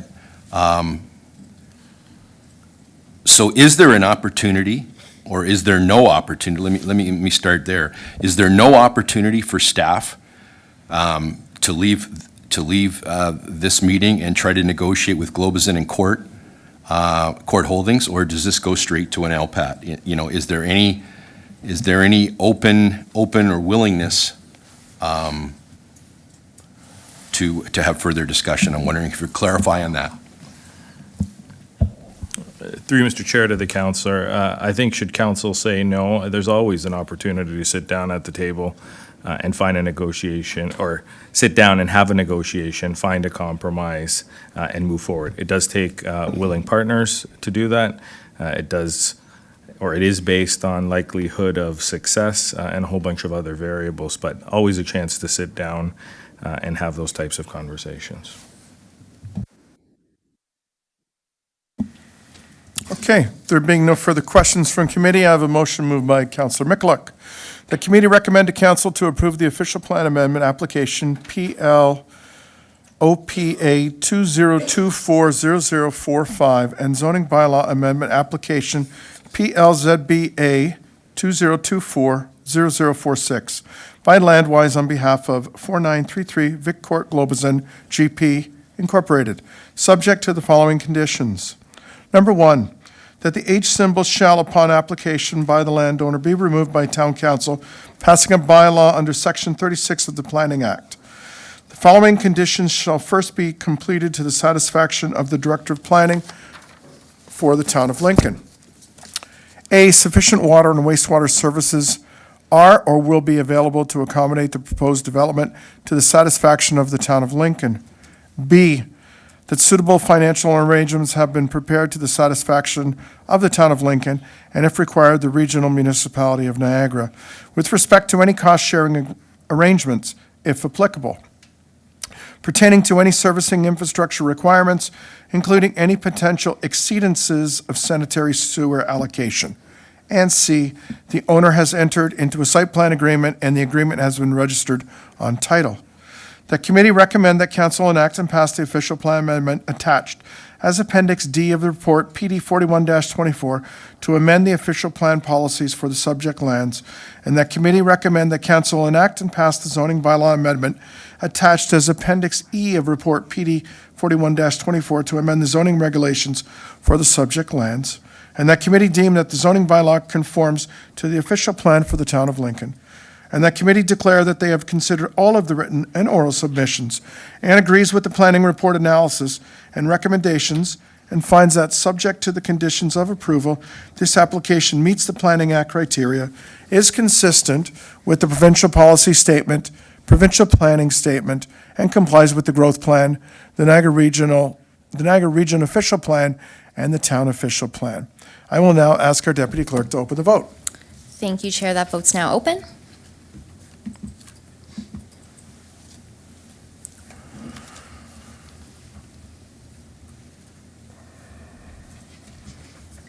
And I'll close that vote. And that motion carries. Thank you. Okay, thank you very much, Devan.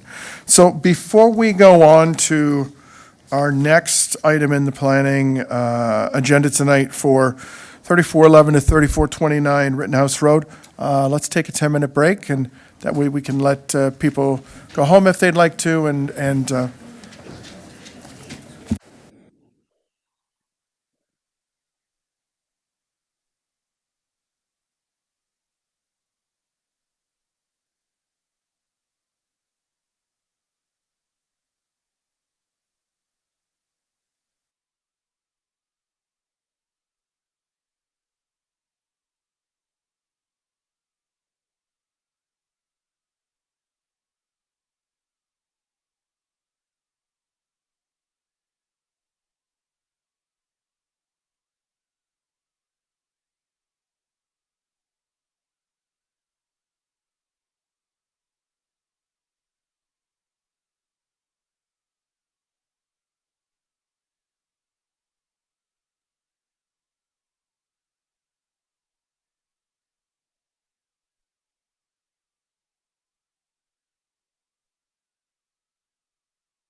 Okay.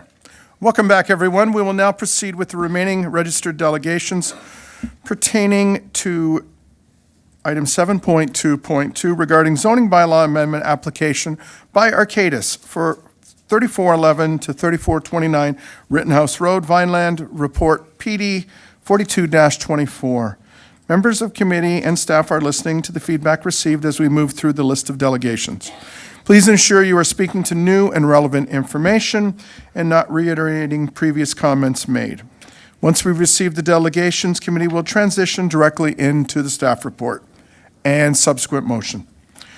So prior to our first delegation, the Manager of Planning and Development will provide introductory comments pertaining to the zoning bylaw amendment application by Arcadis for 3411 to 3429 Rittenhouse Road, Vineland, Report PD 42-24. Ms. Coquiera, please go ahead.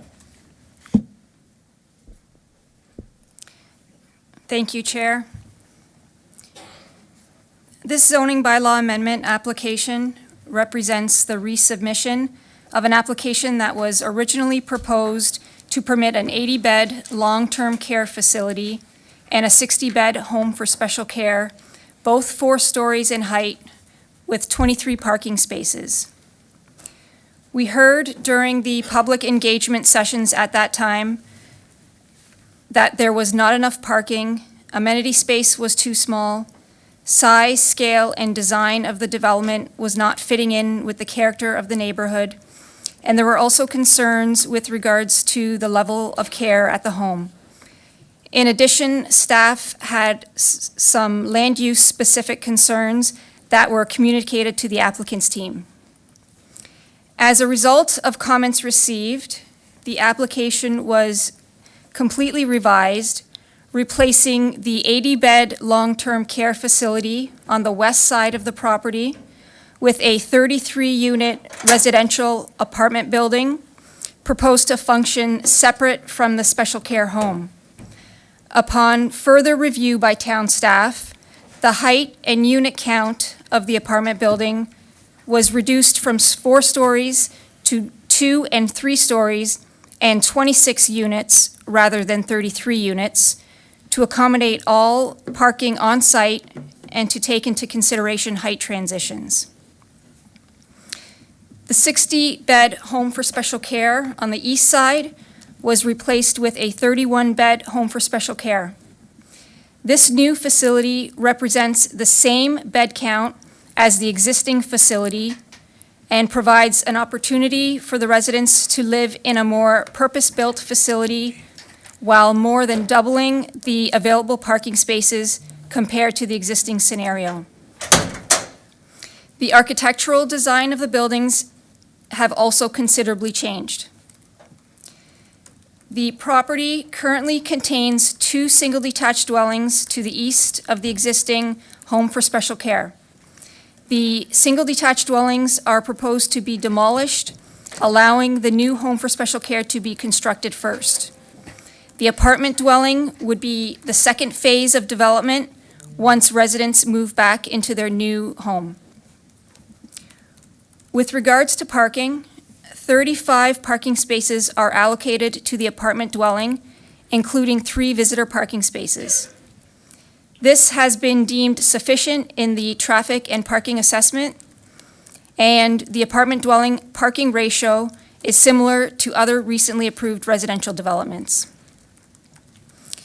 The number of parking spaces proposed for the special care home will accommodate the existing staff complement as no increase in the number of staff are anticipated. Visitors are infrequent and residents do not drive. These trends are anticipated to remain the same. Earlier this summer, additional public engagement occurred to review and comment on the revisions. Some comments we heard during this open house and public meeting included parking concerns, lack of green space and loss of trees, drainage concerns, height of the buildings, privacy and architectural design, traffic concerns, and the current home's level of care, including safety concerns. Town staff met with representatives from Good Shepherd who oversee the home to discuss the staff complement as well as complaints received and they have been assisting in addressing these matters. Town staff will continue these conversations if necessary to resolve any ongoing concerns. It is important to note that this is a planning application pertaining to the proposed land uses and built forms. Items specific to these items are central to tonight's considerations. That said, staff do recognize that there are other concerns with respect to the operation of the existing facility that are also very important, but are not necessarily appropriate to include in considering the subject application. These items are those that staff continue to liaise with the operator on and will continue to do so. Staff and some members of council also recently toured the facility to gain a better understanding of how the home functions. Staff note that the home has operated in the same location for 70 years and agree that a new facility would provide improved housing and services for its residents. Since the last public meeting in July, the applicants made refinements to the plans, which include the addition of 2 more parking spaces for the special care home for a total of 7 spaces, an increased landscape strip along the northerly boundary for an increased buffer area, adjustment to the rooftop amenity space by pushing it 3 meters further from the westerly boundary for additional privacy, and increasing the distance of the parking area to the westerly lot line to satisfy engineering concerns with regards to drainage. Staff are of the opinion that the application has considerably improved since the initial submission. The refinements made were all based on input received, and further detailed design considerations can be addressed through the subsequent site plan phase. Staff are of the opinion that the application is consistent with provincial policy, conforms to the regional official plan, and supports the policies and regulations of the town's official plan and zoning bylaw. Based on this, staff recommend approval of this application, and no conditions of approval are recommended. Thank you. Okay, thank you very much, Monica. So our first delegation for this item is John Arians from Arcadis. John and the fellow delegations to follow, remember you have 5 minutes. So when the deputy clerk's bell goes off, I need you to wrap it up, okay? Let's be respectful of everyone's time. So, John, when you're ready, go ahead, please. Thank you, Mr. Chairman, Madam Mayor, members of council, ladies and gentlemen. It's my pleasure to be here before you on this application, and I have a brief PowerPoint I'd like to share with committee. First of all, the matter before you is an assembly of 3 separate parcels. That's one of the criteria in your official plan to encourage land assembly and infilling and redevelopment. The existing house or home of special care is located within the left portion of this slide, the building with the red roof. And what's proposed is to build a new building where the 2 single-family homes are located so that the 31 residents who currently make this their home are able to move into the new building.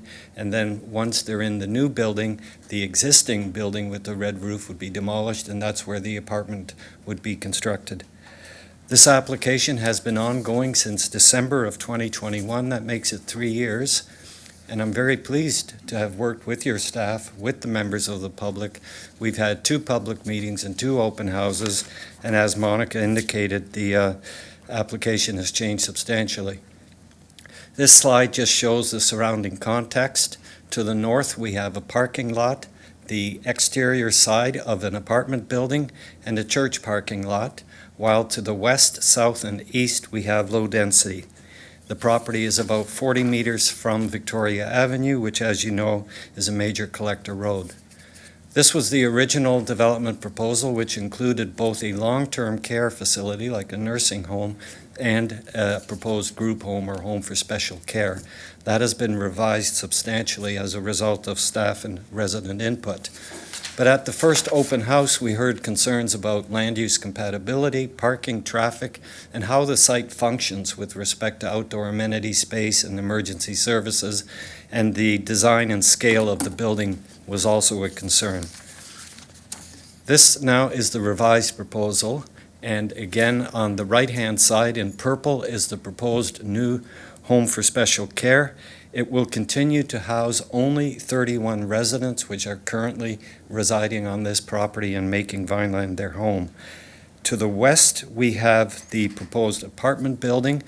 And you see the addition in the back, that's actually like a porte cochere where you can drive underneath it and have parking spots. And that's how the parking area on the west side is accessed. So the back portion is actually on stilts, if I can put it that way. There are only 31 beds proposed within the home for special care, with 7 parking spaces devoted to that use. There's a 26-unit apartment building, which will likely become a condominium. Here are some architect's drawings of the proposal. On the upper slide, you see the street view along Rittenhouse. The apartment building is on the left-hand side, and at the west boundary, it's only a 2-story building, and then it transitions up to a 3-story building, whereas the group home or the home for special care is proposed at being 4 stories. But while it is 4 stories in height, as you can see on this slide at the bottom, physically, it has the same height as the 3-story apartment building, and that's because the floors are somewhat less in height than would be conventional in an apartment building. So as you can see, it's a very attractive site. The buildings match each other. There's only one new driveway on Rittenhouse Road that serves and functions for both properties, so there will be reciprocal easements even though they are separate properties. The public concerns we heard at the 2022 and 24 open house basically remain the same, dealing with compatibility, parking, traffic, and functionality. I'm going to suggest that technically the site functionality has been addressed with the updated and revised proposal, leaving operations, traffic, and parking supply as the key components. Land use compatibility was raised, and it was also raised at the application that was on before us, and the definition of compatibility is for 2 uses not to be similar or even identical to each other, but to coexist in harmony, so that one use doesn't have an adverse impact on adjacent uses. That's what we strive to do for compatibility purposes. With respect to land use compatibility, again, to the north, we have a very quiet interface with the parking lots on the side of an apartment building. As is shown on this slide, there are no balconies or openings other than windows on that side of the apartment building. With respect to compatibility with the singles, again, we've got that transitioning in height. Parking supply has been addressed to the satisfaction of staff, so has traffic calming. And this really is I guess the key component, and as Monica indicated, it's not a land use planning consideration, it's operational. How does this site function? What are the requirements for these residents? How can we integrate them within the community? And there have been a number of activities proposed: enhanced security, enhanced fencing. The new building will have a barber shop, convenience outlet, and a doctor's office within the building, thereby reducing the amount of trips that are required outside. I'll just go to the back. There is a hotline number in place now, and we know it's not that it's working. It's not working perfectly. Lincoln Lodge needs to respond quicker, and they will do so in the future. Neighborhood concerns will be addressed in a more timely manner. And in addition, there will be enhanced liaison with the neighborhood by inviting them to a barbecue or a picnic on the grounds.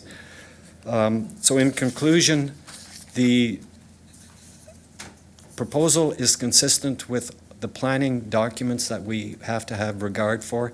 It's compatible with adjacent uses, it's supported by the infrastructure, and it provides very important new housing and better housing for 31 existing residents.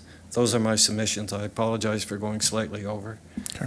Thank you, Mr. Arians. Any questions to the delegation from committee? Oh, okay.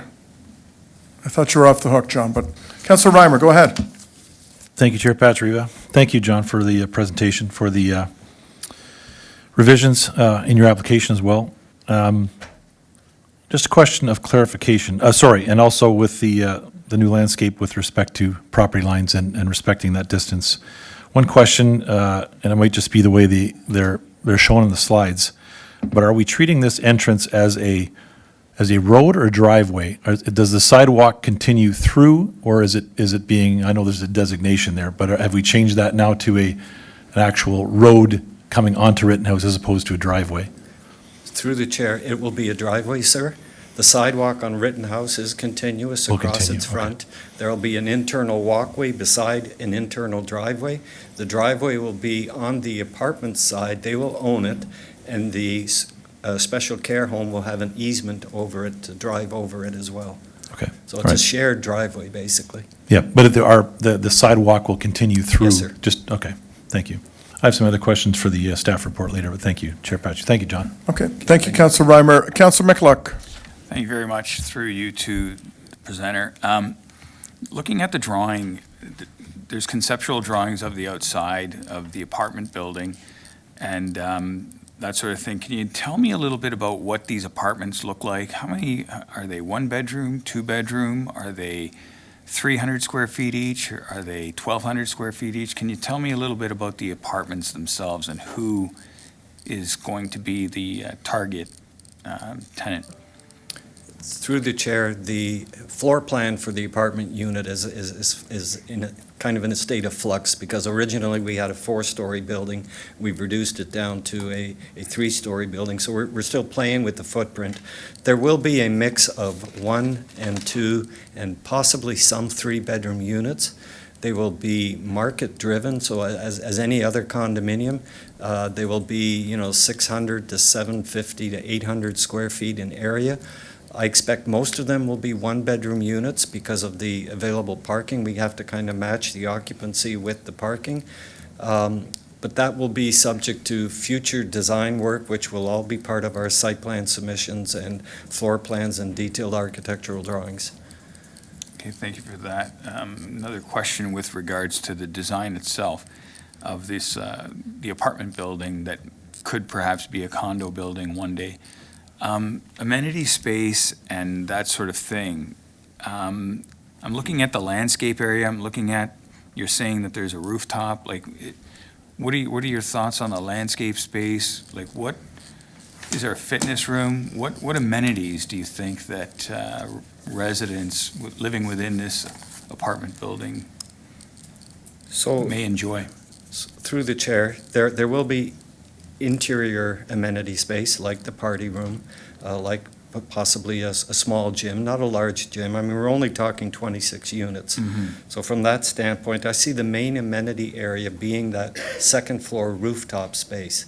That's where there'll be, outdoor lounging, perhaps a barbecue pit, things of that nature. There is some room on site for ground landscape areas like patios, but for the most part, I see most of the amenity space being on that second floor roof. Okay, thank you. And again, the outside amenity space is fantastic 6 months of the year, but then there's winter. And I want to make sure that I'd like to see that, there's a quality of life within this apartment building, though I think we're fortunate to have rental apartments being considered also. So, given the needs within the community. If I may, Mr. Chair, a lot of condominium units are purchased by investors and they become rental, even though it's condominium in tenure.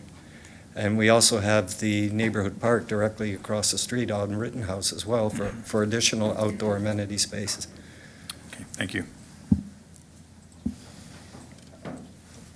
Okay, I see no further questions. Thank you very much, John. Okay, our next delegation this evening is Mike Cusano. Mike, as a reminder, 5-minute timeline, but go ahead when you're ready. You got it. Mr. Chair, Honorable Mayor, councilors, and town staff, I'm speaking tonight in support of the new proposed Lincoln Lodge residence on Rittenhouse Road. To begin with, I would like to thank those of you who had the time to come out and visit us at Lincoln Lodge and visit with the parents and guardians of residents and the staff. I like to think that those meetings were mutually beneficial. To provide some context, for the past 3 years, our son has lived at Lincoln Lodge. On July 31st, I sent you an email highlighting our story and on how we found ourselves with the help of the Good Shepherd's Community Housing Program on the doorsteps of Lincoln Lodge with the hope that we finally found the right care home for our son. I would like to ask you a question, keeping in mind it's a question that you may not have any control over the answer, but you will never give up asking. What do you do as a parent if you have a son or daughter who has an identified disability and you want to ensure that they have safe, stable housing, care, personal structure, good nutrition, and support? The answer is you search, you pray, have many sleepless nights until you find a residence that meets the needs mentioned above. Let me share our story. Our son previously lived in shelters and lodging homes in Hamilton. These homes were deplorable. He was constantly threatened. His belongings were stolen. There were drugs, knives, bedbugs, and other critters living there. There was lack of knowledge and understanding of our son's illness. There were sketchy meals, but mostly he ate at drop-in centers. We felt lost as we continued to search for adequate, safe, supportive housing that would provide structure and support to meet our son's needs. We were very discouraged by the housing options available for our son. Then we discovered the Good Shepherd Community Homes for Opportunity, or the CHO program. In 2021, the Ministry of Health requested that the Good Shepherd Homes incorporate 2 ministries, Homes for Special Care, with their supportive housing program. This program's involvement in the lives of Lincoln Lodge residents is without question invaluable. The facilitators of the program provide programs, field trips, rides to doctor's appointments, support for home staff, and most importantly, a person the residents can talk to when the needs arise.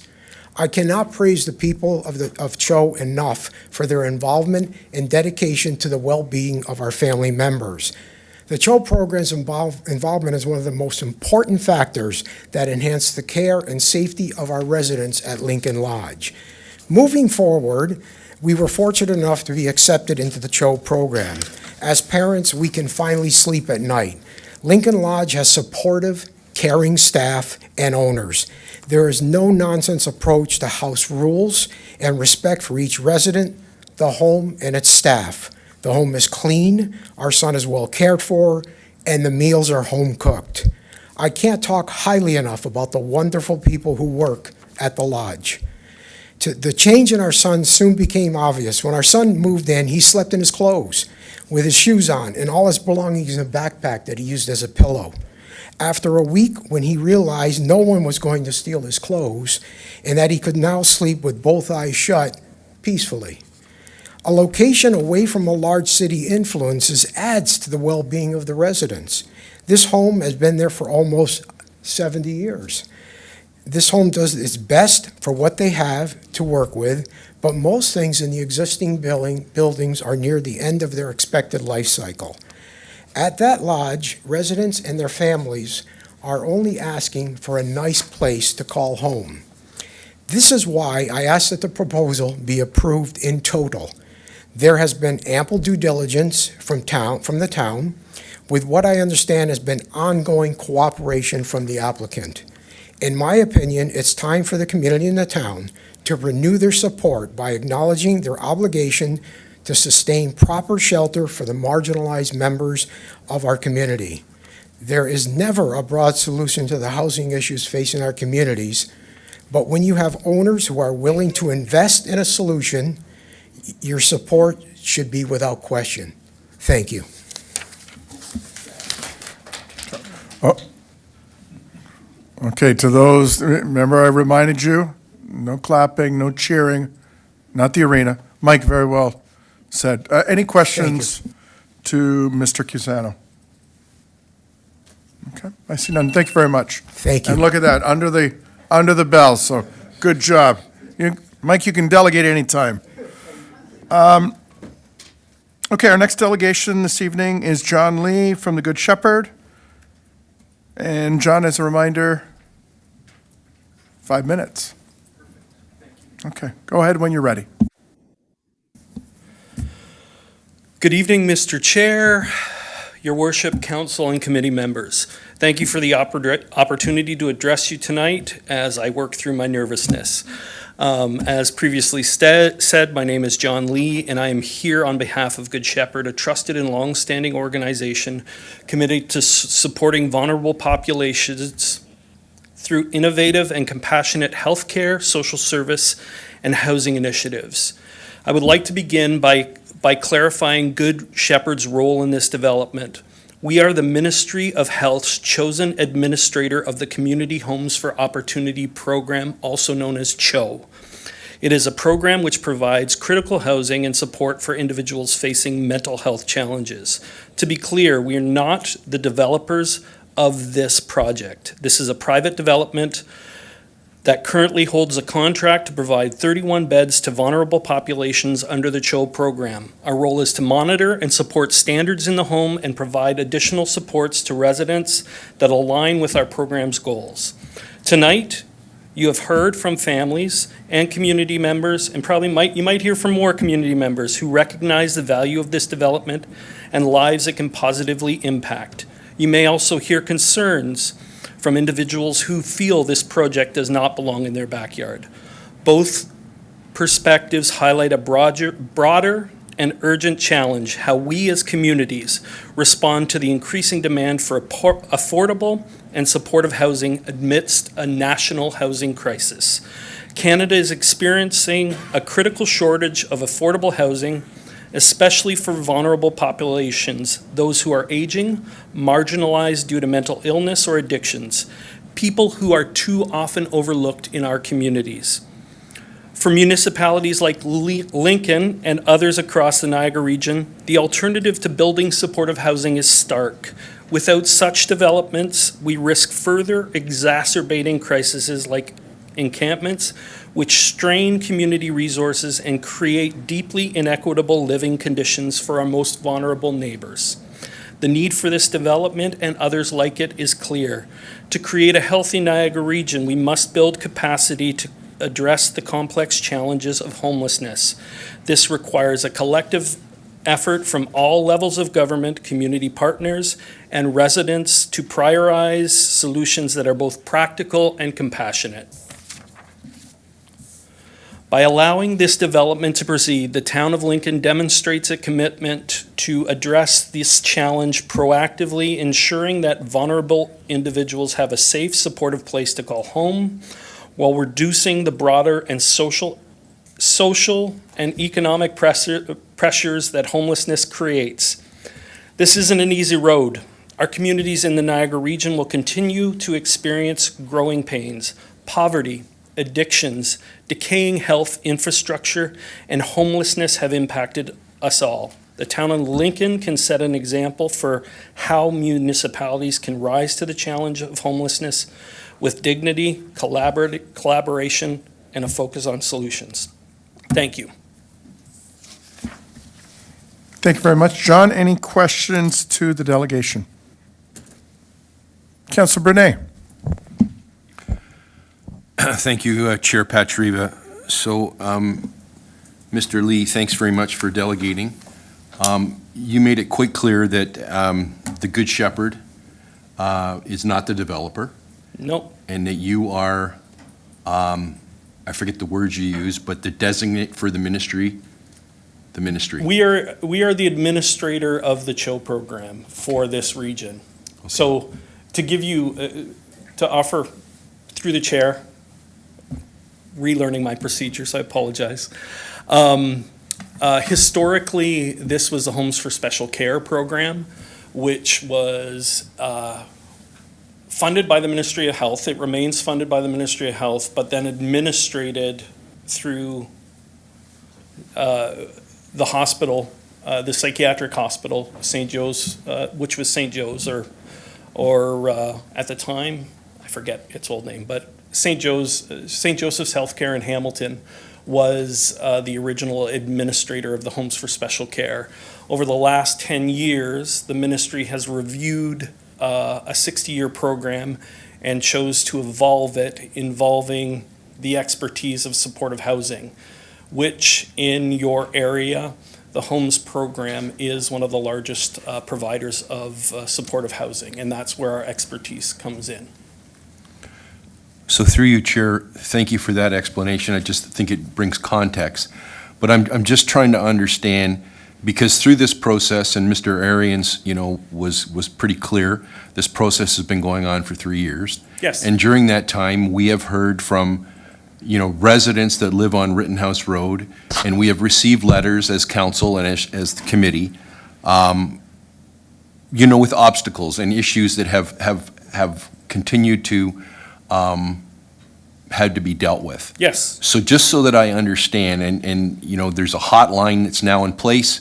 Mr. Arians referred to it as not perfect, but the owner of Lincoln Lodge is going to continue to try to make improvements to, response time.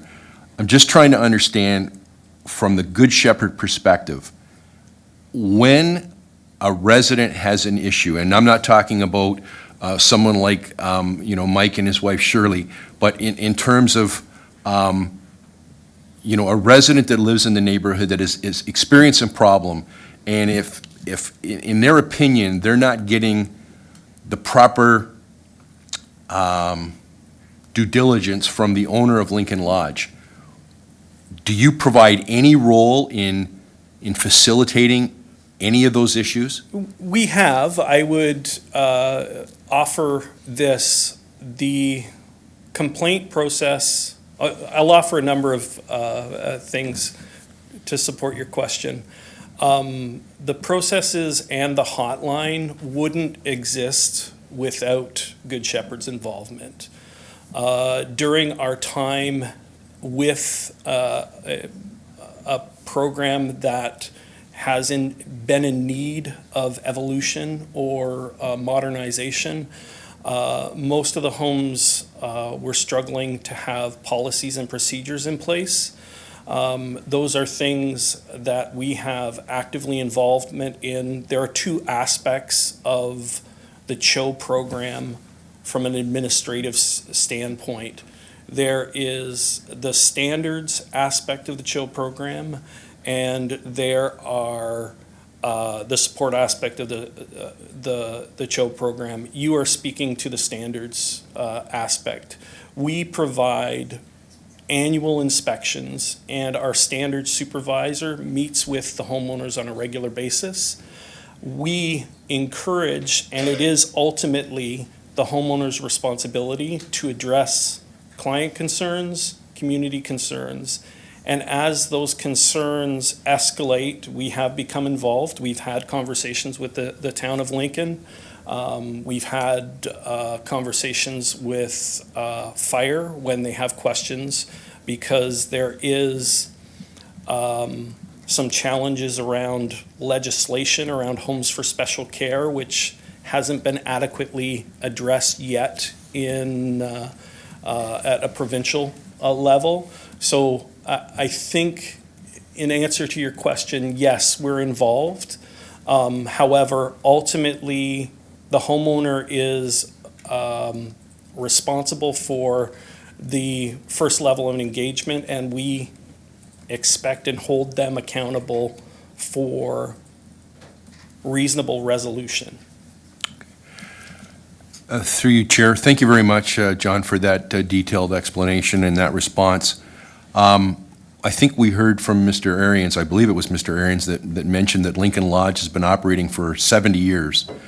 Could I ask how long the Good Shepherd has been involved with Lincoln Lodge? We got brought into the CHO program right at the beginning of the pandemic. So so I think that's 2020, 2021.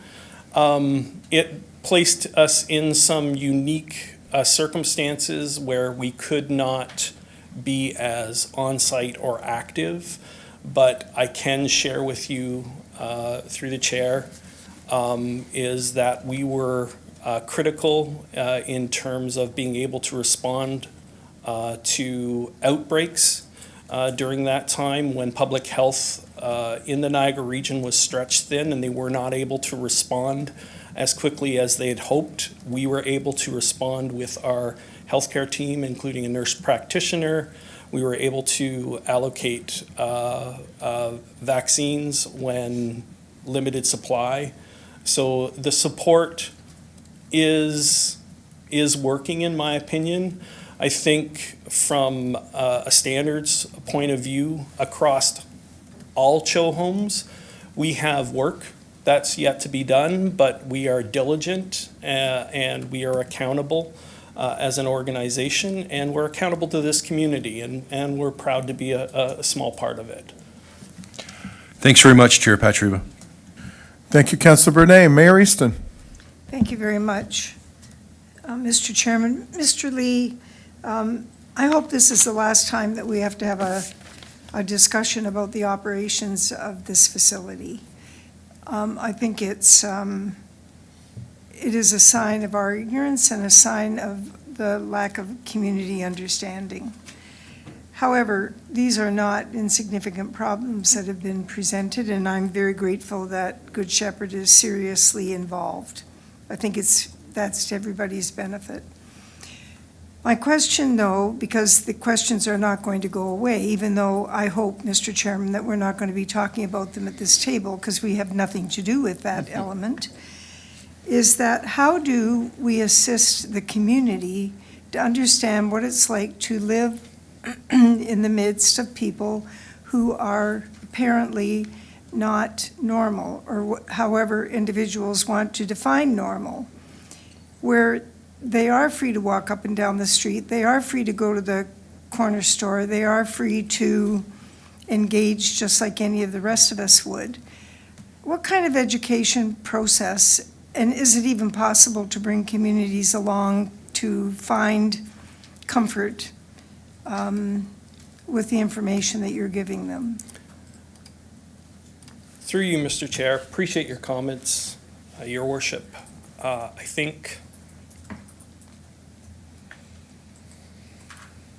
I think with hope, all things are possible.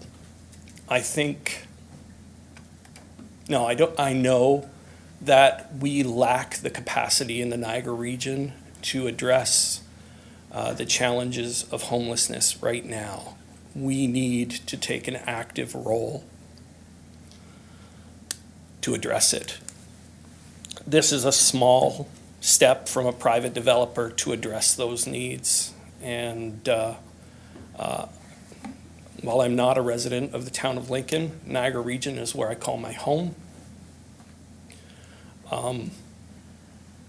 I think it's going to be a hard road ahead. We need to appreciate that we're dealing with human beings, adults, that have the same rights and, to a certain extent, the responsibilities that we all take for granted in this room today. I think It's not easy, obviously not easy. So, Mr. Chairman, Mr. Lee, when you speak, you don't speak as a person with conviction that you are in charge of what happens at Lincoln Lodge. And I believe that that is truly the case. And that's not a negative comment. That is not your role. Is that correct? No, it's not my role. And I think if I can expound on what you're putting forward, I can't control, to a certain extent, how people act at a certain time. What we can offer at Good Shepherd is a framework that is proven, it is accredited, so our practices are checked by experts. There are few organizations that can claim that. It's fresh in my mind because we just went through an accreditation process and I'm awaiting final results of that. I ultimately have limits. However, what I am passionate about, Your Worship, is my conviction to ensure the best quality of care, and I have, to the organization's best of the ability, enforced the CHO contracts with all the homeowners equitably, with the intent to improve quality of life for not just the people living in those homes, but the communities around, the community around them. Because in order for us to open the door for understanding and equity, we need to be aware of everyone's needs, including those who are not as vulnerable as the ones we're trying to serve within the CHO program. Right. Mr. Chairman, my third question really is, as we listen to the family members and the guardians speak to the experiences that they're having, I suppose, we could say, well, what can you expect? You're not going to hear anything bad. But we could hear something bad. I mean, bad things have been said about the other places that these residents have lived in the past, and they haven't been particularly ideal. So we're really trying to support something here that's going to be better than it's ever been.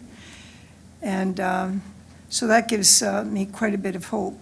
Do you expect to be on site a lot over the next year, and your staff on site? My team that provides direct support, I believe, have scheduled visits at least twice a week. My residential standards supervisor, I believe, has a standing once-a-week appointment with the homeowner. We work through challenges. It is still very much a learning process because this is new for everyone. I will say, from feedback we've gotten from homeowners and from community members, the level of accountability has ramped up. I don't know how to base that on previous experiences. The program was transitioned rather quickly from the hospital to us. I'm sorry, Your Worship, I sort of lost track of your question. It's okay. I'm getting a sense that you're going to be here for the long term. You're not just, Yeah. This isn't a short-term relationship you had. I'm very, very proud to support this. I believe it is absolutely the right thing. However you want to label these homes, they serve a very important, humane role and service to our community. We need them. And there have always been people in the communities that aren't quite normal. And as young kids, we learned how to handle them.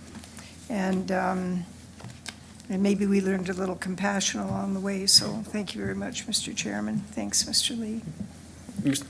Mr. Chair, I remembered what I was going to say. Okay. Well, I think Councillor Michalak, it's moving around the room, John, so go ahead. It's contagious. Yeah. I think while I'm not one to skirt issues, and I'm not a person to pretend that it's always good news, right? We're working with people.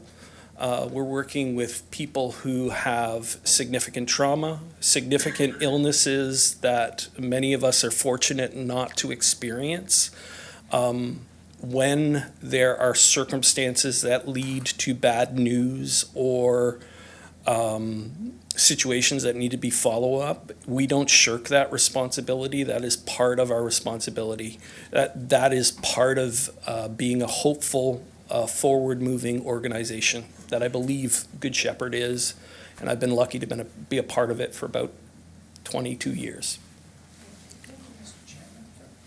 Thank you very much, John.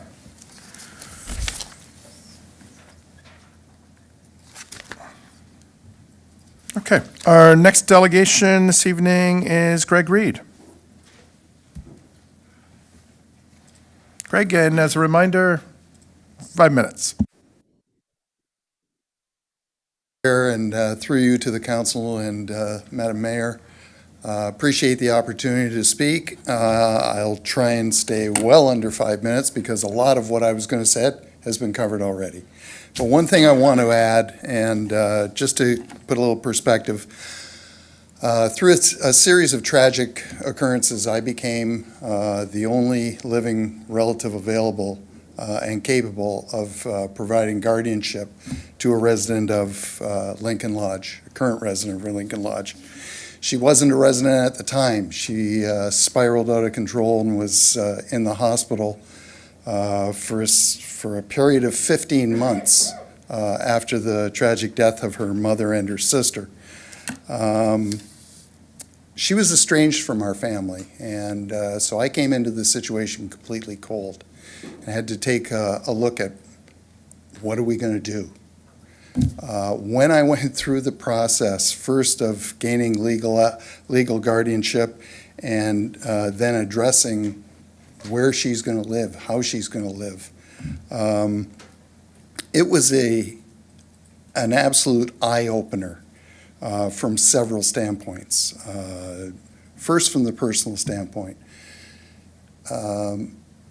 My ward is not capable of taking care of herself. Since she's been a teenager, she's now in her mid-50s. She needs the assistance of someone to do everything, from a property standpoint to a health decision-making standpoint. That's what I was appointed to do, and I take it very seriously, and I take the need to speak on her behalf very seriously. Without something like the Good Shepherd organization, CHO, and people like the owner of Lincoln Lodge, there would be nothing for her. When I went through the process of trying to find her a place, 15 months in the hospital, after 4 months, she was ready to leave. She was capable of being discharged. The hospital wouldn't do so on my behalf because I couldn't find anywhere in the Niagara area and beyond. I looked upstate New York, I looked Golden Horseshoe, Toronto, name it. You couldn't find anything available that would meet her needs until such time as we found, by chance, found CHO and Lincoln Lodge. She didn't wake up one day and decide that she was going to be incapacitated the rest of her life. And yet she deserves all of the same rights and responsibilities of any citizen of Canada. And in my humble estimation, the 4 other facilities that I saw in the Niagara, speaking specifically to Niagara, the 4 other facilities I was able to tour and apply for a place or to be on the waiting list were places that I wouldn't send my worst enemy. There were bed bugs, there were vermin, there was garbage everywhere. There was no supervision. The meals were detestable to even think about. When I came across the situation with Lincoln Lodge and the application process through CHO, it was extensive. It wasn't filling out an application form and going for a look at the place. This was an interaction between myself and first CHO, a long application process to make sure everything fit. Completely blew me away. Since that time, and that's about 1.5 years ago now, since that time I've seen the CHO staff ramp up their involvement with Lincoln Lodge.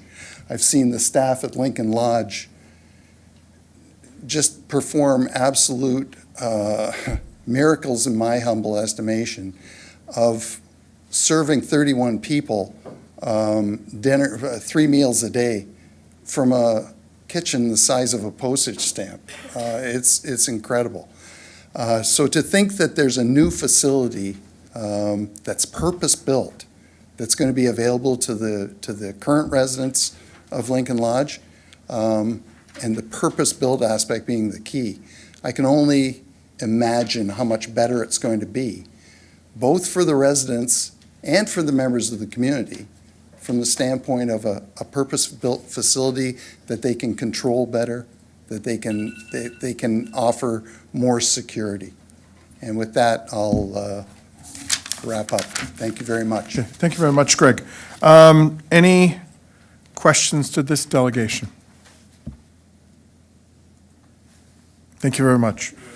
Okay, our next delegation this evening is Chris Juzda.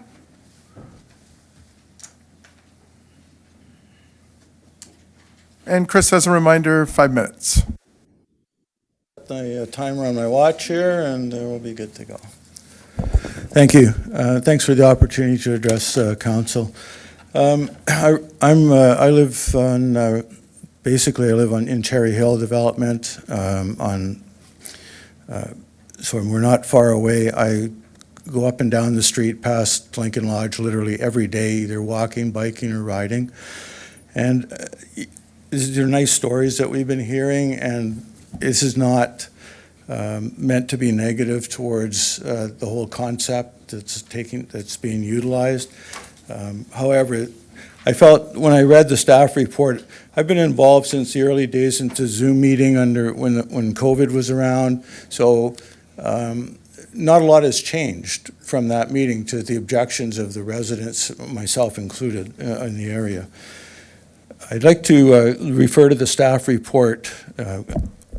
One of the quotes was, "Staff are of the opinion that the development is compatible with and has taken into consideration the surrounding area by proposing similar heights as surrounding buildings." I don't know how that's possible since there's largely single-story bungalows in that area, and the building in question is going to be 47 feet in height. So I don't see how that height is compatible. And also, none of the yard, one of the key objections we had earlier was the yard areas, just the side yard, the backyard. Based on the staff report, literally none of those areas are compliant. They're all deficient. Parking space, parking location, traffic aisle, landscape strip, which is deficient by 60%. So the property itself still does not come anywhere close to meeting requirements. But let's move on to a critical piece of the puzzle, proper care and staffing for the residents, and that's what's being discussed so far tonight, and I'd like to elaborate a bit on that. There's a reference to a meeting with staff, families, and the Good Shepherd Society. I'm not positive, but I would be interested to know how many of the 31 residents did committee meet with at that time. I'm guessing few or none. Good Shepherd Society indicated that 3 staff are enough. Is this going to be 3 staff 24/7, 2 during the day, 1 at night? This is not clear. The Good Shepherd Society has a vested interest in this project. This is not criticism and should not be taken as such. However, is council aware that 150 Hamilton Good Shepherd Society employees filed a 100% strike vote just this past July as they were not being paid a defined living wage? Comments included low staff morale and high turnover. This is a very difficult type of organization to run, and yet we in the area, including the town of Lincoln, are relying on them to provide services at critical points with respect to this property. In addition, I can personally testify that there are many times when there are not 3 staff members on site, or even 2 for that matter. At one time, I had to enter the building to try and find someone when a resident was in substantial distress outside, standing outside in 35-degree heat on a gravel road in their sock feet and not wanting to move. After calling and searching through the entire building, I encountered one individual working on their own in the basement who would have been oblivious to any emergency. As with many of these issues, unfortunately, the town has zero authority or control in this situation. And I recognize that these things are going to happen. The main thing is, I want to sort of backtrack a bit. This presentation is not a rejection of the concept of doing a new building. They do need a new building, and I will get to that later. Good Shepherd's, the report says, Good Shepherd staff and the owner have addressed complaints with regard to trespassing. How have they done so? We've had a lot of issues with trespassing. A complaint form has been posted to the Homes website with complaints responded to within 48 hours. If you have a problem with a resident, 48-hour response time is not going to cut it. And there's no reference to a hotline on their website. It simply says, if you have a complaint, fill this form out and we'll respond within 48 hours. That's not good enough, and certainly in terms of resident issues. It's not fair to the resident either, by the way. Obviously, no one will use that. They will phone. In addition, in the past, when we have complained, we were hung up on, and also they basically demanded to see some sort of incontrovertible proof, sorry about that it was one of their residents we were referring to. Just let me quickly finish. The property has not been well maintained at all, and to me, this is where we're basically trading a small eyesore for probably a much larger eyesore. What we would like to see, or I would like to see, is a low-rise building built that will accommodate a brand-new, high-quality, low-rise building with a lot of green space around it so they can live and enjoy their life properly instead of being crammed into a relatively small footprint just for the sake of building an apartment block or a condo building that to basically is a profit-making center. So I had a lot more to cover, but. Okay. But they do deserve a better home, and the home is fine where it is. It's just, it's a massive undertaking, and we are really looking to see an improvement in the care that the residents get, because they're not getting the care that you might think they're getting. Thank you. Okay, thank you very much. Chris, any questions to this delegation? Okay. Thank you very much. In addition to the delegations, we have received written correspondence from Roseanne Kotzner dated November 27, 2024, and Samantha Jennings Willen received December 2nd, 2024, past the deadline for inclusion in tonight's agenda, which was circulated to members of committee for consideration with respect to this item. There being no further delegations, I have a motion moved by Councillor Russell that committee receive and file for information the following delegations and written correspondence regarding the zoning bylaw amendment application by Arcadis for 3411 to 3429 Rittenhouse Road. John Arians from Arcadis, Mike Cusano, John Lee from the Good Shepherd Nonprofit Homes Incorporated, Greg Reed, Chris Juzda, Roseanne Kotzner, and Samantha Jennings Willen. I will now ask our deputy clerk to open the vote. Thank you, Chair. That vote's now open.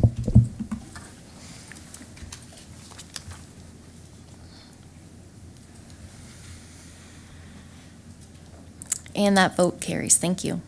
Okay, thank you very much. So we will now move directly into Report PD 42-24 regarding the zoning bylaw amendment application by Arcadis for 3411 to 3429 Rittenhouse Road, Vineland.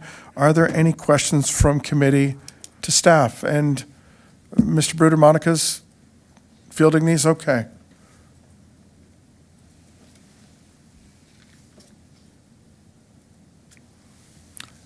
Councillor Russell. Thank you, Mr. Chair. Through you to staff. Again, I don't want to wade into the operation side of things. I don't think that's necessarily our role. I just want to do a quick checkpoint with staff on the comment made by Mr. Juzda about green space on the property and whether or not what is being proposed is adequate, and if there is any ability to maybe increase that green space to allow more outdoor space for the residents. Through you, Mr. Chair. It's a good question, and it's something that we considered throughout the process, a lengthy process where we went back and forth trying to get things to where they are. I know there was a comment about landscape strip, particularly on the west end. That reduction or that pinch point's right at the end of an aisle, a drive aisle in the parking lot in behind. Otherwise, there is landscaped area in exceedance of what you would normally see when you look at low-density transitions from one house to another. There's also a bunch of landscape space to the north, so in behind, particularly wrapping around the Lincoln Lodge or proposed new Lincoln Lodge facility. When we look at the minimum landscaped open space on the site, 30% required. We're over that. We're at 38%. So, I think it's a little bit of a balance too, because one of the concerns that we heard throughout the process was with respect to parking. Want to make sure we got those numbers up a little bit, which we did. So again, it's trying to balance those two things and how you utilize the site in an optimal fashion. And in this case, we did exceed, like I said, the requirement for landscaped open space while at the same time increasing parking. So what staff thought was a good balance. Thank you, Mr. Bruder, and through you, Mr. Chair, just one second question. Through you, Mr. Arians had mentioned in his presentation about the compatibility with adjacent properties.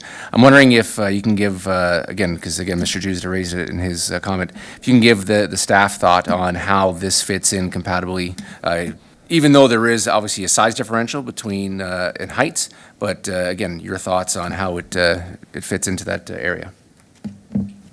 Through you, Mr. Chair, maybe I'll start, and if Monica has anything to add, she can chime in. I think that was one of the things that we were looking at too, especially when we looked at the first iteration of this, which was a fairly large facility, and the need to scale that back. It was input that we listened to, we heard, the applicant team heard and came back to us with a couple of revisions since then. When I look at the west side, where the proposed apartment building is, yes, it's 3 stories, which they would be coming in line with an RM2 height requirement, around 13 or so, give or take meters, just right around there, which is about half a meter to a meter, maybe higher than your standard 2-story house.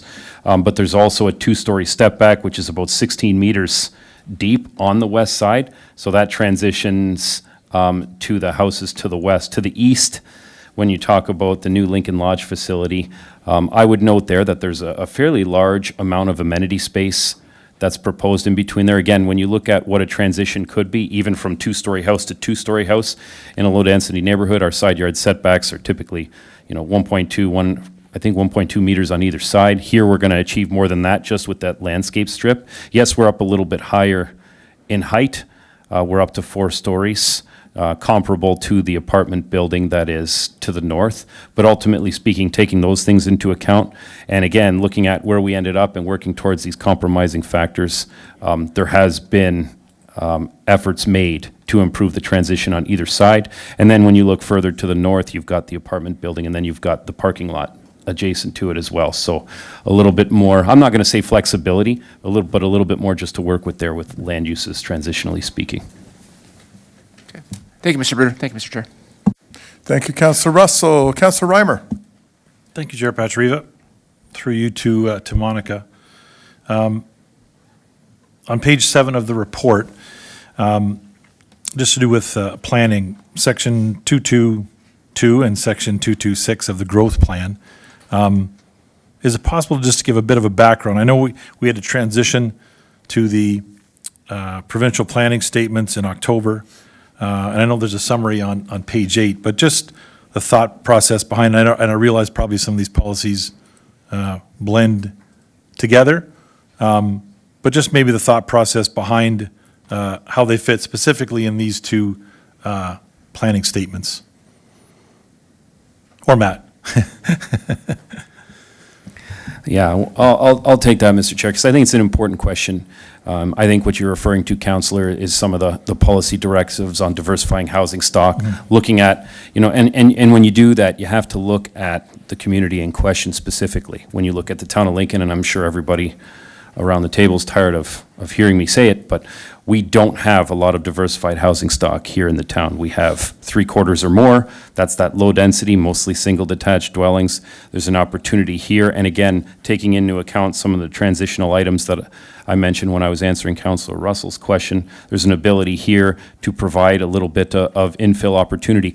And it's not just here. Other municipalities are taking different approaches. When I look at even a more populous area of the city of Toronto that has actually a high component of low-density neighborhoods, well, they've proposed in all of their low-density neighborhoods to 4 stories as of right, and no restrictions on things like lot coverage in certain areas. So it really depends, but what the province is saying is there needs to be opportunities to diversify and provide forms of housing stock that aren't necessarily readily available in planning towards the future and recognizing the different needs in an ever-changing marketplace. Hopefully that answers your question.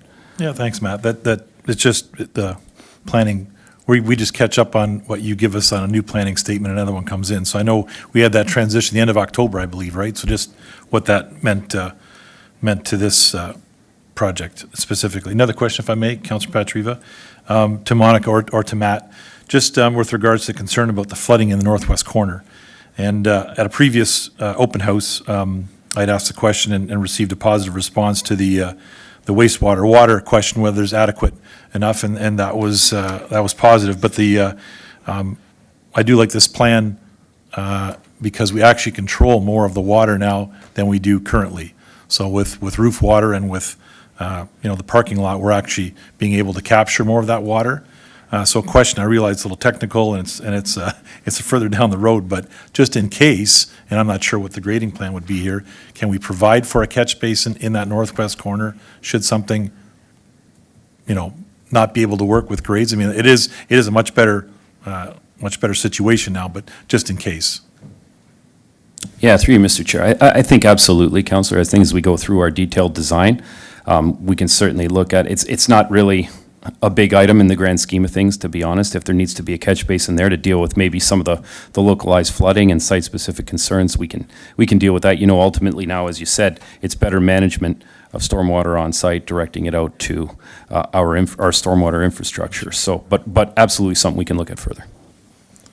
Thank you. And one last, if I might, Councillor Patriva, just with regards to the zoning that is currently on that property or the change that we're going to make. We are asked to approve 26 residential units and 31 beds. Is there anything in that zoning that has allows the residential units to be changed to special care facility? Or does this zoning basically 31 beds and we're maxed out? Does that do you understand the question? Through you, Chair Patriva. I do, Councillor, and through you, Mr. Chair. Yeah, there's the zoning that's going to be put in place recognizes on a site-specific basis the two uses. So we've got that written in there, and there's also some further kind of more technical zoning provisions that apply to each one. So we're already being very cognizant and recognizing the two different uses. So it is specific.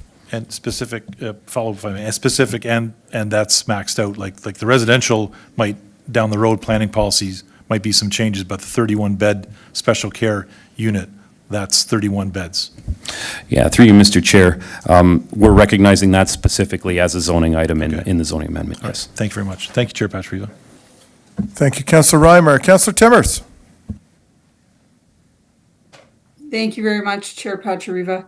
I was just following Councillor Reimer's question because that was something that I was wondering as well. Just through you, Chair, to Director Bruder, around the first building, the 26 unit, when will we have more information on what that's going to be? I know the care home would be the first build, then the other building. It's just not really clear what it's going to be, like rental and then it was mentioned perhaps condo. Do you have any comments on that, or is it too early yet to really elaborate? Through you, Mr. Chair. At this time, usually at this point in the land use process, there still is opportunity to flush that out a little bit more. So I think it will definitely have to be figured out at some point during the next stage because there's other applications that are needed. If it's going to be a condo, then there needs to be a condominium application submitted to the town. Usually that happens, to be honest with you, closer to the end or at the end of the site plan process because, again, ownership tenure doesn't necessarily in all instances affect how it's built or anything like that. So it tends to happen a little bit later. So it is a little bit early for us to confirm 100% what that's going to look like. Okay, thank you for that. And Chair Patriva, I'm going to ask you if I can make a few comments as the ward councillor in that area, as our Ward 3 councillor did previously, if that's okay. Yeah, go ahead, Councillor Timmers. Thank you very much. I do have a personal interest in this building and past. It's been there since I was a child, and I do remember it well when I was young. It's a marginalized group of people that need a new home. And when I visited there, the home is just in terrible condition. And I couldn't help but think how much better their quality of life will be. They deserve to have quality of life. They deserve to have a supportive environment and to be accepted in our community, social connections, and a space for more activities. A bigger space will allow for that and for security. So I'm going to be supporting this application, and I will keep my comments really short, but I did receive some letters from the residents that live at the Lincoln Lodge. People who have lived there for 8 years, 5 years, 9 years, 22 years, 30 years. These were personal letters. Afraid they're going to lose their home. And it's really something. It's been a difficult application, and I know we're looking at it only planning, but this is a part of it, and I felt that I needed to make those comments. So I will be supporting this application tonight. Thank you. Thank you, Chair, for allowing me. Okay, thank you very much, Councillor Timmers. There being no further questions, I have a motion moved by Councillor Reimer. That committee recommend to council the approval of zoning bylaw amendment application PLZBA 202-10234 by Arcadis on behalf of 2366158 Ontario Inc., Qi Zhang and Ying Yi Su. And that committee recommend that council enact and pass the zoning bylaw amendment attached as Appendix D of Report PD 42-24 to amend the zoning regulations for the subject lands, and that committee deem that the zoning bylaw amendment conforms to the official plan for the town of Lincoln, and that committee declare that they have considered all of the written and oral submissions and agrees with the planning report analysis and recommendations, and finds that, subject to the conditions of approval, this application meets the Planning Act criteria, is consistent with the provincial planning statement, and complies with the growth plan, the Niagara Region official plan, and the town official plan. I will now ask our deputy clerk to open the vote. Thank you, Chair. That vote's now open.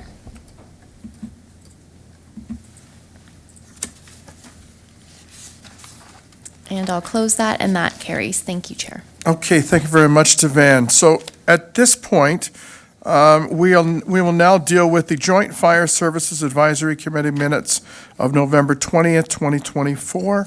Councillor Brunet, you had lifted this, so do you have a question on this? Okay, go ahead. Thank you, Chair Patriva.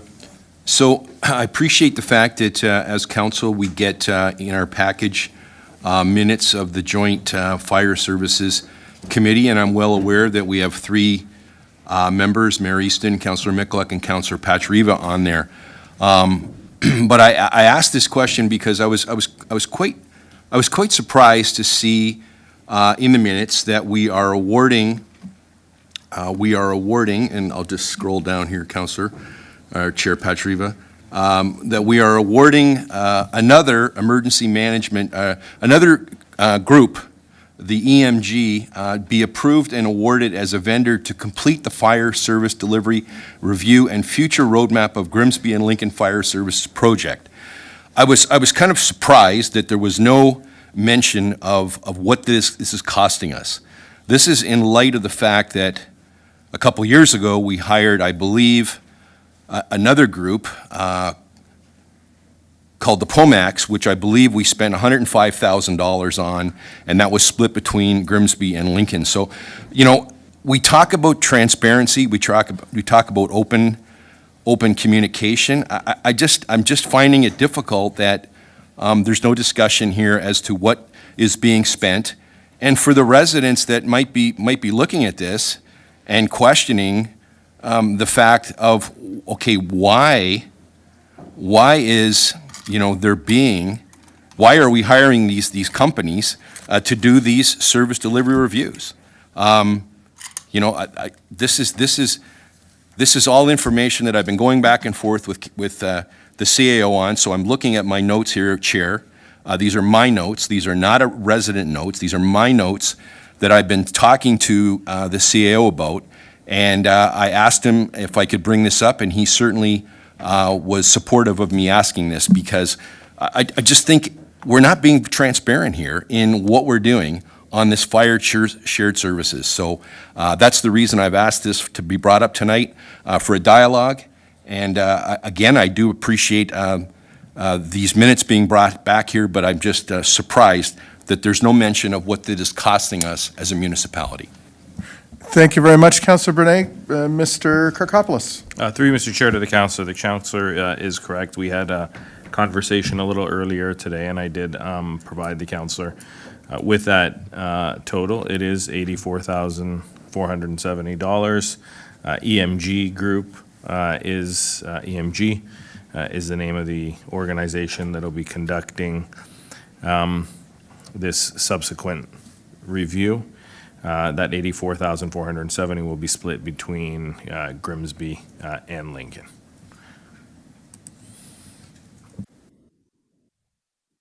Councillor Brunei. So Chair, through you to the CAO, so we're spending approximately just a little bit less than $200,000 to do 2 reviews, one which we hired 2 years ago, and now we're doing a second one. I'm just, what are we getting for $200,000? Through you, Mr. Chair, and Chief Hudson may still be on and can absolutely correct me if I miss anything, but there's various elements to it. I would say that the focus right now is very much on the financial element, the financial review, and some recommendations moving forward.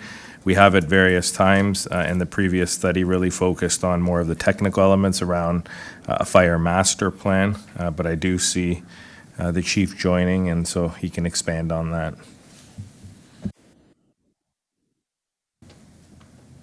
Chief Hudson, go ahead. Yeah, through you, Mr. Chair, as the CEO alluded to, we did have a study done that did a preliminary look at, the shared service and some efficiencies and service enhancements and how we were doing things. Part of that was to complete a community risk assessment, which is required by a new regulation. That was completed. But in terms of, kind of the next steps, how do we address kind of our future needs, both in Lincoln and in Grimsby, in terms of fire protection services? There were a number of questions that weren't answered, and so that is really the purpose of the next study, is to delve more deeply into this, answer some more specific questions in terms of service delivery as we experience growth, and look at some of the financial aspects, excuse me, to see if it's financial feasible and operational feasible to what to do in the future, and plotting out a future roadmap into the future.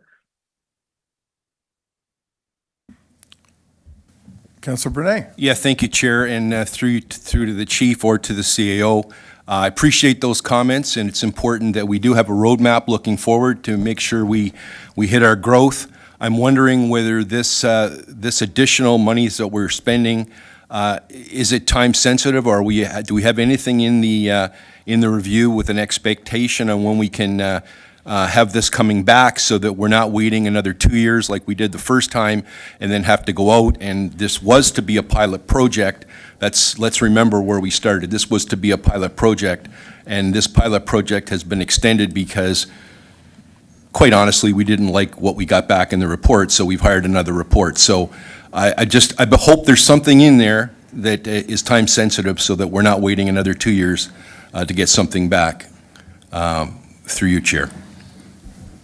Well, and before Mr. Kirkopoulos goes on that, Councillor Brunei, I was the chair of that, so with this new report coming back, and it's more or less a peer review of the study, and there's milestones. So the consultant that's doing the report is going to come to each of our monthly meetings and provide updates, and there's a lot more chance for us to go back and forth. So, Mr. Kirkopoulos. Through you, Mr. Chair, I just pulled up the tentative milestone dates, Councillor. There is a deliverable to Council that'll happen in December of this coming year, so a year from now. Presentation to the Joint Advisory Committee scheduled for October of 2025. So there is a timeline associated with that. We've had a project kickoff meeting, and then throughout, I would say, spring and summer of next year, there's a lot of touch points that we'll be having with each council. That's great. I appreciate that. Appreciate the opportunity to pull the report and ask the questions, because, like I said earlier to the CAO, if I as a councillor don't know the answers to these questions, how do we expect our residents to understand what we're doing and what we're spending and why we're spending it? So I appreciate the opportunity, and I appreciate Chief Hudson and the CEO answering those questions and being honest for our residents. Thank you, Chair. Yeah, and no worries, Councillor Brunei. And one of the good things too on this review is a bunch of the milestones that we've set need to be reached in order before any payments are made. So that should give you a little bit of, it gives us on the committee a little bit of peace of mind, and we'll make sure that these meetings going forward are happening monthly, so we'll be providing updates through our minutes to council. Okay, so we have a motion to approve the Joint Fire Services. Okay, I got to make sure I've got what the Advisory Committee minutes of November 20th, 2024. Motion to approve that, Devan? That's correct, Chair, and I will go ahead and open that vote. Councillor Bernay, I have you as the mover for that. I've opened the vote for voting. Thank you. Okay.